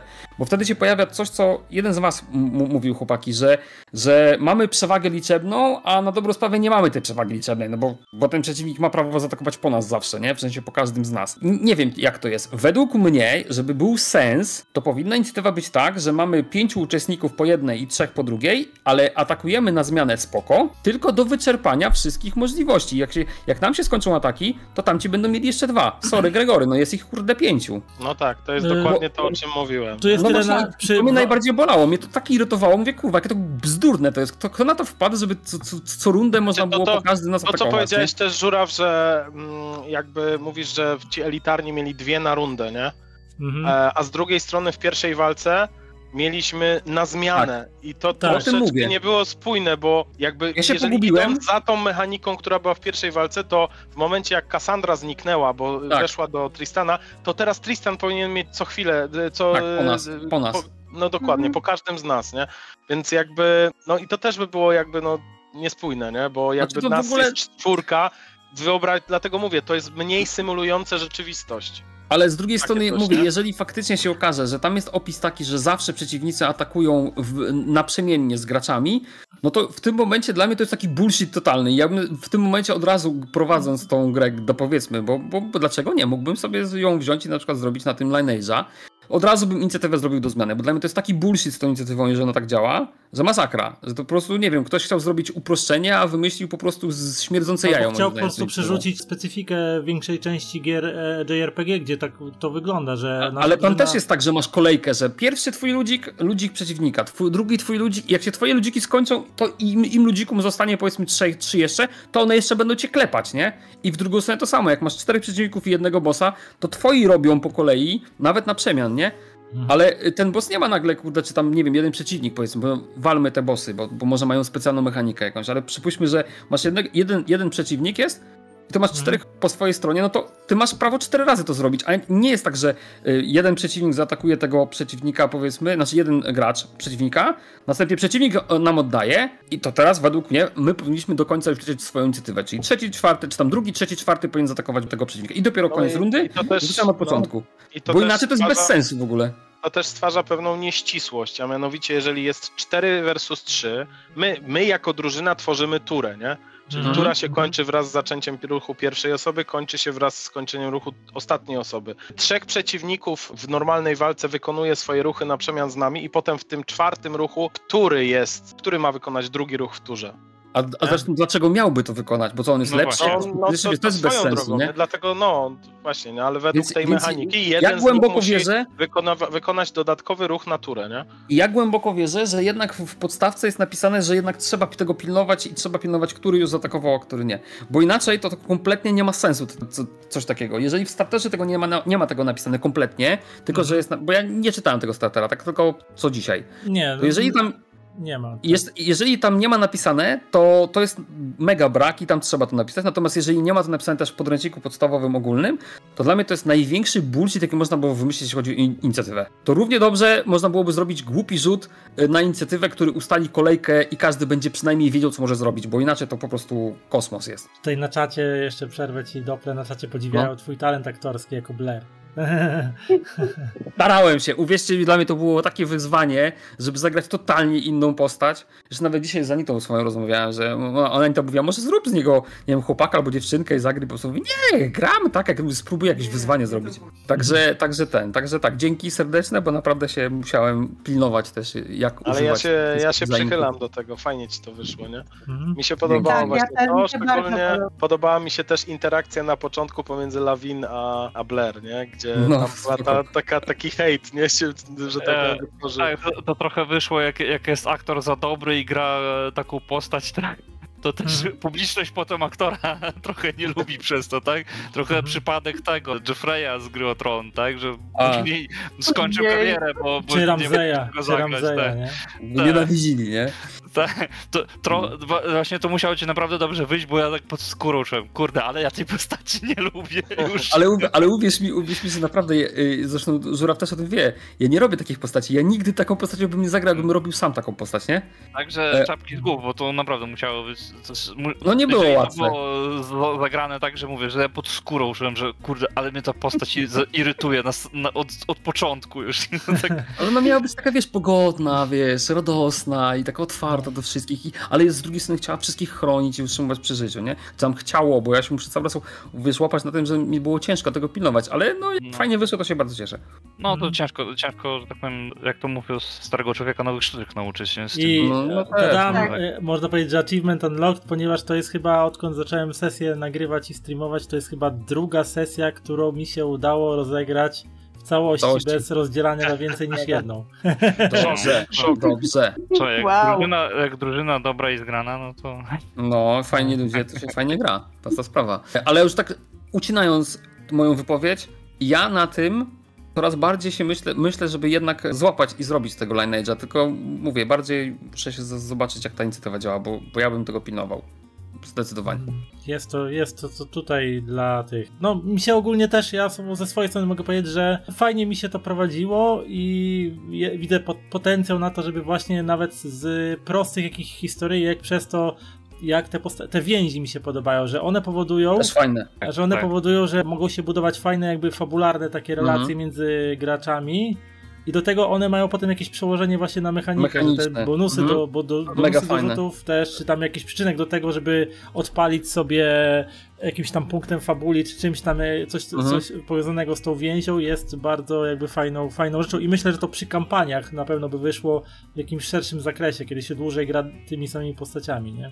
Tak, jeśli mogę dodać właśnie z tymi więziami, to właśnie tutaj dzięki temu, że to się zapisuje i to ma jakiś, że tak powiem, matematyczny wydźwięk, to można wykorzystać i zapamiętać, bo tak normalnie, jak nie wiem, w DTK-ach czy coś, to dobra, no ktoś zbudował z kimś więź, ale no co ona mu daje w zasadzie, tak to ciężko, to trzeba sobie usiąść, kombinować. W zasadzie w większości sytuacji to jest tylko wątek fabularny, nie? Żeby urozmaicić że to mechanicznie to ciężko wykorzystać, tak? A tutaj to masz wbudowane, od razu wszyte, że to właśnie mechanicznie... Dobra, jeszcze do tego też dorzucę, bo tak mi się zapaliła lampka, ale są też fajne rzeczy odnośnie tych relacji, gdzie można mieć po kilka relacji z jedną osobą, bo tak nagle ci ktoś tam, powiedzmy, nie wiem, cię zaczyna fascynować, potem zaczynasz się go bać na przykład po jakichś sytuacjach. No może tak być. Więc to też jest fajne i też się przekłada na punkty. Więc spoko, mega spoko, że tak jest to ugryzione. Natomiast, właśnie, mechanicznie, ja nie wiem po cholerę tam są te zegary. Znaczy, jeśli chodzi akurat o ten starter oczywiście, bo ja rozumiem, że zastosowanie zegarów tam może być, nie wiem, od 4 pewnie tam do X wartości. I w niektórych sytuacjach nawet podejrzewam będzie... Znaczy inaczej, ja myślę sobie tak, że to jest zaprojektowane w taki sposób, ta nasza rozgrywka, żebyśmy mogli zrobić coś na zasadzie pierdololo. Od 4 do 12. Ale żeby w tle był jakiś w miarę w razie co zegar, który może spowodować, że możemy tą sytuację rozegrać inaczej, czyli albo społecznie, albo technicznie, albo tam inaczej, nie? I to jest mega fajne, tylko że akurat w tym starterze 10-segmentowy zegar na 13 poziom trudności na gadanie, no trochę tak nieprzemyślany jest moim zdaniem, bo tak, troszeczkę byśmy dostawali taki wpierdziel, jakbyśmy co rundę wszyscy starali się przekonywać zamiast walczyć, że nie wiem, czy byśmy to przetrwali, nie? Także to no tak... jeszcze trudny test, nie? Więc 13, kurde, jeszcze niektórzy z nas mieli tam po K6 albo po K8 tych... Tak, jeszcze gotowe postaci. A w ogóle ta bazowość tej mechaniki, że zróżnicowanie tych kostek zależy od kompetencji postaci, to fajne? Jeszcze raz, zróżnicowanie kostek zależy co? Od kompetencji, że macie te od K6 do K12 i zależy jakie są kompetencje w danym skillu. Wiesz co, to jest taka kostkomania i tak jak patrzyłem sobie, to no po prostu cała mechanika można byłoby upchnąć w tym, że rzucasz 2 kostkami i tyle. To tak jakby to tam te wartości i właśnie trochę nie rozumiem jak są te, że rzucasz sobie jakiś test, bo tam nie ma umiejętności, rozumiem, nie? Jako takich. Więc rzucasz sobie test, tylko argumentujesz jakie cechy wykorzystujesz i jak ty to robisz. Wszystko fajnie, tylko to, na co cierpi między innymi też One Ring, druga edycja, pierwsza chyba też, że jak masz takie słowa klucze, to ty teraz do tego starasz się, mówię w One Ringu, dopasować coś, żeby ci pasowało w danym teście, żeby ci łatwiej ten test było rzucać, bo dostaniesz bonusy, to tutaj argumentujesz, dlaczego będę używał swojej najlepszej cechy, nie? I w sumie możesz wymyślić cokolwiek, co ma logiczny sens, żeby korzystać tylko z najwyższych cech. Więc to też jest trochę takie, nie wiem, średnio mi się to podoba, nie? Na pewno przy trafieniu na jakichś min-maxerów, no to takie bolączki mechaniki mogą wyjść. Ale to szybko do tego dojdziesz, że jak masz postać, która ma, nie wiem, wysoki insight, no to będziesz robił wszystko społecznie i spostrzegawczo i będziesz tak to argumentował, żeby wykorzystywać w kółko tylko najwyższą cechę, bo po co masz coś robić siłowo, skoro masz te cechy K6, no to akurat jest słabość też moim zdaniem tej mechaniki, ale możemy po prostu zmienić. Jeżeli decyzją mistrza gry powie ci, nie zgadzam się, żebyś tak to zrobił w tej sytuacji, tylko musisz użyć, dobrze, użyj sobie jednej cechy, której lubisz, ale musisz to zrobić tam powiedzmy z taką i taką cechą, bo sytuacja jest taka, a nie inna, wtedy miałoby to sens, ale jeżeli mistrz gry nie ma nic do gadania w tym momencie i gracz sobie uargumentuje... Ze starterami wynikało, że to mistrz gry podaje, jakie cechy się używa i jaki jest poziom. A nie tak, że to my, bo jak graliśmy, to ty mówiłeś, a jakiej cechy byś chciał użyć i... No bo ja chciałem tak bardziej wyjść... Wiesz, i starter mówi, że to mistrz gry mówi. Tak. No to jeszcze spoko, wiesz, bo tam ja uważam, że to jest akurat, ma swoje uzasadnienie, że kierując daną postacią, to starasz się kierować ją w taki sposób, żeby jednak próbować używać, jakby wykorzystywać swoje najlepsze cechy. To jest chyba normalne. Ale ja mam nadzieję, jasne, ale wiesz co, ale ja mam nadzieję, że w sytuacjach takich, można powiedzieć, czysto logicznych, typu jestem postacią, która ma duży insight, gdybym tylko obserwował i rozmawiał, a mam akcję w stylu, no nie wiem, że jednak będę musiał przeskoczyć przez płot, to będę musiał jednak testować fizyczne cechy, nie? No to tak mi się wydaje, no bo jeżeli... Oczywiście to zadaje taką się jakby do pewnego poziomu, nie? No właśnie dlatego mówię, że tutaj trzeba próbować gdzieś tam obracać się w zakresach swoich zalet, natomiast no nie zawsze można i to trzeba... No i właśnie mówię, że tutaj zakładam, że jednak są sytuacje, w których mistrz gry po prostu może tupnąć nóżką, tak? Po prostu powiedzieć, że akurat w tej sytuacji nie możesz użyć tylko tych cech, nie? No to wtedy spoko, to jeszcze tam jakaś tam kontrola nad tym chociażby była, no bo jak mówię, jak nie będzie czegoś takiego... Znaczy ja nie wiem, czy bo może w starterze tego nie ma i może w podręczniku jest rozpisane na przykład, że na takie czynności to jest taki i taki test, nie? A na takiej czynności to taki test, nie? Przepraszam, że cię wejdę w słowo, ale tutaj Żura przed chwilą właśnie powiedział, że to mistrz gry decyduje o tym, jakie cechy są testowane. Ja wiem, ja usłyszałem, tylko... On zrobił nam tutaj gest w naszą stronę, że dał nam możliwość takiego wyboru, bo chciał, żeby to było bardziej interaktywne. Więc normalnie w grze, tutaj tylko poza starterem również i jakby prowadził to inny mistrz gry, to on po prostu analizuje sytuację i takie, dobra, to w tym tekście masz rzucić to i to. I to nie jest na tej zasadzie, że ty sobie wybierasz. Możesz wejść tutaj dyskusję z mistrzem gry, czy może zrobimy to na zasadzie, że ta umiejętność, ale na przykład bo na przykład mam przeskoczyć przez ten płot, ale przez obserwację. Jasne. Się w tym momencie zrobić tutaj lepszy skok, ale to i tak dalej jest tutaj zawsze było podkreślane, niezależnie od tego, czy my chcieliśmy coś prowadzić fabularnie, czy zmodyfikować, że to mistrz gry musi zatwierdzić. Czaję, właśnie znalazłem, super, że to mówisz, bo na 15 stronie znalazłem w starterze właśnie, że jest jaką mistrzyni gry wysłuchaj opisów gracza, a następnie zdecyduj od jakiej cechy będzie zależało powodzenie testów. Więc jednak to faktycznie tak jak mówisz, czyli jest tam napisane, że jednak mistrz gry o tym decyduje. Czyli ja zakładam, że czynności, które będą wykonywane i tak to mistrz gry będzie narzucał jakie cechy. Znaczy oczywiście mówię, jeżeli gracze zadecydują co robią, no bo to od tego się zaczyna, nie? Czyli staram się przeskoczyć przez dziurę, no to wiadomo, mistrz gry pewnie będzie kazał rzucić na zasadzie potęgi i zręczności, a nie umiejętności społecznych, bo z jakich przyczyn miałbyś skorzystać z tych umiejętności społecznych, nie? Więc jakby tutaj można urwać decyzję, znaczy tą dyskusję, jasne, no raczej zakładam, że w podręczniku też tak będzie napisane, nie? No można być jakimś skoro w starterze jest tak napisane, to w grze raczej też tak będzie, biorąc pod uwagę, że mimo wszystko to jest tutaj bardzo ważna część mechaniki, właśnie ta interakcja między graczami i mistrzem gry, czy tutaj w tym przypadku mistrzynią, czy jak to tam nazywać, w każdym razie, że my wpadamy na różne pomysły, chcemy coś robić, ale to mistrz gry zatwierdza, czy możemy to zrobić, czy nie. To jest gra bardzo interaktywna między właśnie mistrzem gry tutaj i uczestnikami, bo my możemy tutaj, na przykład jak tutaj Żuraw nas pytał właśnie, że jakiej cechy chcesz skorzystać i to jest tak większa komunikacja między po prostu mistrzem. Ja rozumiem, że celem było tak jakby otwarcie bardziej się na propozycje graczy, ale dobrze, cieszę się jako zwolennik takich rozwiązań, że jednak tam jest jasno napisane, że to jednak ostateczne zdanie nadal leży po stronie mistrza gry, czy ci pozwoli to zrobić akurat tak jak ty mówisz, nie? No bo miejscami może faktycznie... No tak, bo inaczej byłby kompletny chaos. No, nadużycia by były po prostu. Bo ja, wiecie dlaczego też to mówię? Bo ja się tam kiedyś spotkałem właśnie z taką opinią o fabule, że no fajna gra, tylko że w sumie możesz tak grać, że będziesz wykorzystywał w kółko swoje najpotężniejsze cechy i jakby te inne cechy mają mniejsze znaczenie. I tak mówię, co? To trochę słabo, nie? No bo trochę ta celowość jakby właśnie kompetencji by spadała gdzieś tam bardzo nisko, nie? Ale jest okej. Także tutaj to jest okej akurat. Dobra, no to myślę, że to chyba całkiem się fajna dyskusja wywiązała na koniec i jakby fajne przemyślenia się z waszej strony pojawiły. Dodatkowo jakby wartość dodana do tego wszystkiego. Tak więc summa summarum można powiedzieć, że starter wypadł całkiem dobrze, bawiliśmy się fajnie. Więc ja myślę, że jeżeli tylko oczywiście finanse na to pozwolą, to sobie ten podręcznik do Fabula Ultima zakupię i... Black Monkey, tak? Wydają? Tak, Black Monkey, no. I nie jest to chyba nie jest drogi, jakiś turbo... bo on jest chyba w podstawowej wersji, jest chyba w miękkiej okładce, on tam chyba dużo mniej niż... Tam chyba 180 zł czy coś kosztuje. Też mi się wydawało, że kosztuje mniej. Widziałem za 130? No, coś takiego pewnie chyba. Gdzieś tam można znaleźć na internecie tanie, jak poszukasz zapewne. Da radę kupić w miarę stosunkowo tanie jak na dzisiejsze ceny podręczników, więc jeszcze nie jest ta gra nie jest taka jakby was interesowało, na szybko znalazłem w jakimś shop graczu za 103 zł. Tak, no 104. To nie jest. Więc nawet za 100 można kupić. Nie, to kurde. Bez tragedii. 129 w Black Monku, nie? A tam jeszcze wersja chyba w twardej okładce, która jest droższa, nie? Ale to tam już... ale po co komu, no? Zresztą ta książka, ten podręcznik, to zastanawiam się, w jakiej on jest, w jakiej formacie jest, wiecie? Czy to jest A4, czy to jest jednak mniejsze? Nie wiem, nie widziałem na oczy, więc ciężko mi powiedzieć. No dobrze, moi drodzy. Dziękuję wam dzisiaj za tą fajną sesję, szybką, dynamiczną, pełną humoru i całkiem fajnych akcji. No i dziękuję tutaj całkiem licznie zgromadzonej też publiczności, która nam towarzyszyła i komentowała. I tutaj Doppler, jesteś tutaj dzisiaj memiczną postacią, w sensie twoja Blair ja jestem wszędzie memiczną, kurde, już teraz dobra.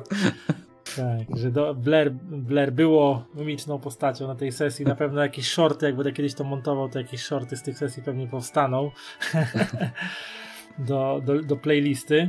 No, jak na nasze standardy, kiedy wiesz, Gildarita, kiedy my sesję gramy średnio 2-3 sesje po 4 godziny i wychodzi nam na jedną sesję 12 godzin, żeby rozegrać, no to 5 godzin na jedną sesję to jeszcze jest spoko. Tak, to jest króciutko. No dobrze, no to ja się z wami żegnam, dziękuję wam, pozdrawiam wszystkich serdecznie i zapraszam na kolejne streamy, które będą w harmonogramie na Twitchu umieszczane i na socjalkach. Format A5 ma Fabula Ultima wedle Los Torpedosa. I małe. No, czyli małe. No. Spoko. Bye, bye. Cześć. Dzięki serdeczne. Do zobaczenia, papa teczki. Do zobaczenia. Papa. Hej, hej. Dzięki. Jeżeli spodobało ci się, drogi słuchaczu, to co robię, zapraszam do odwiedzenia swoich mediów społecznościowych: YouTube, Facebook, Twitch, Instagram. Wszędzie znajdziecie mnie wpisując w wyszukiwarce żuraw.pl. Linki w opisie każdego odcinka.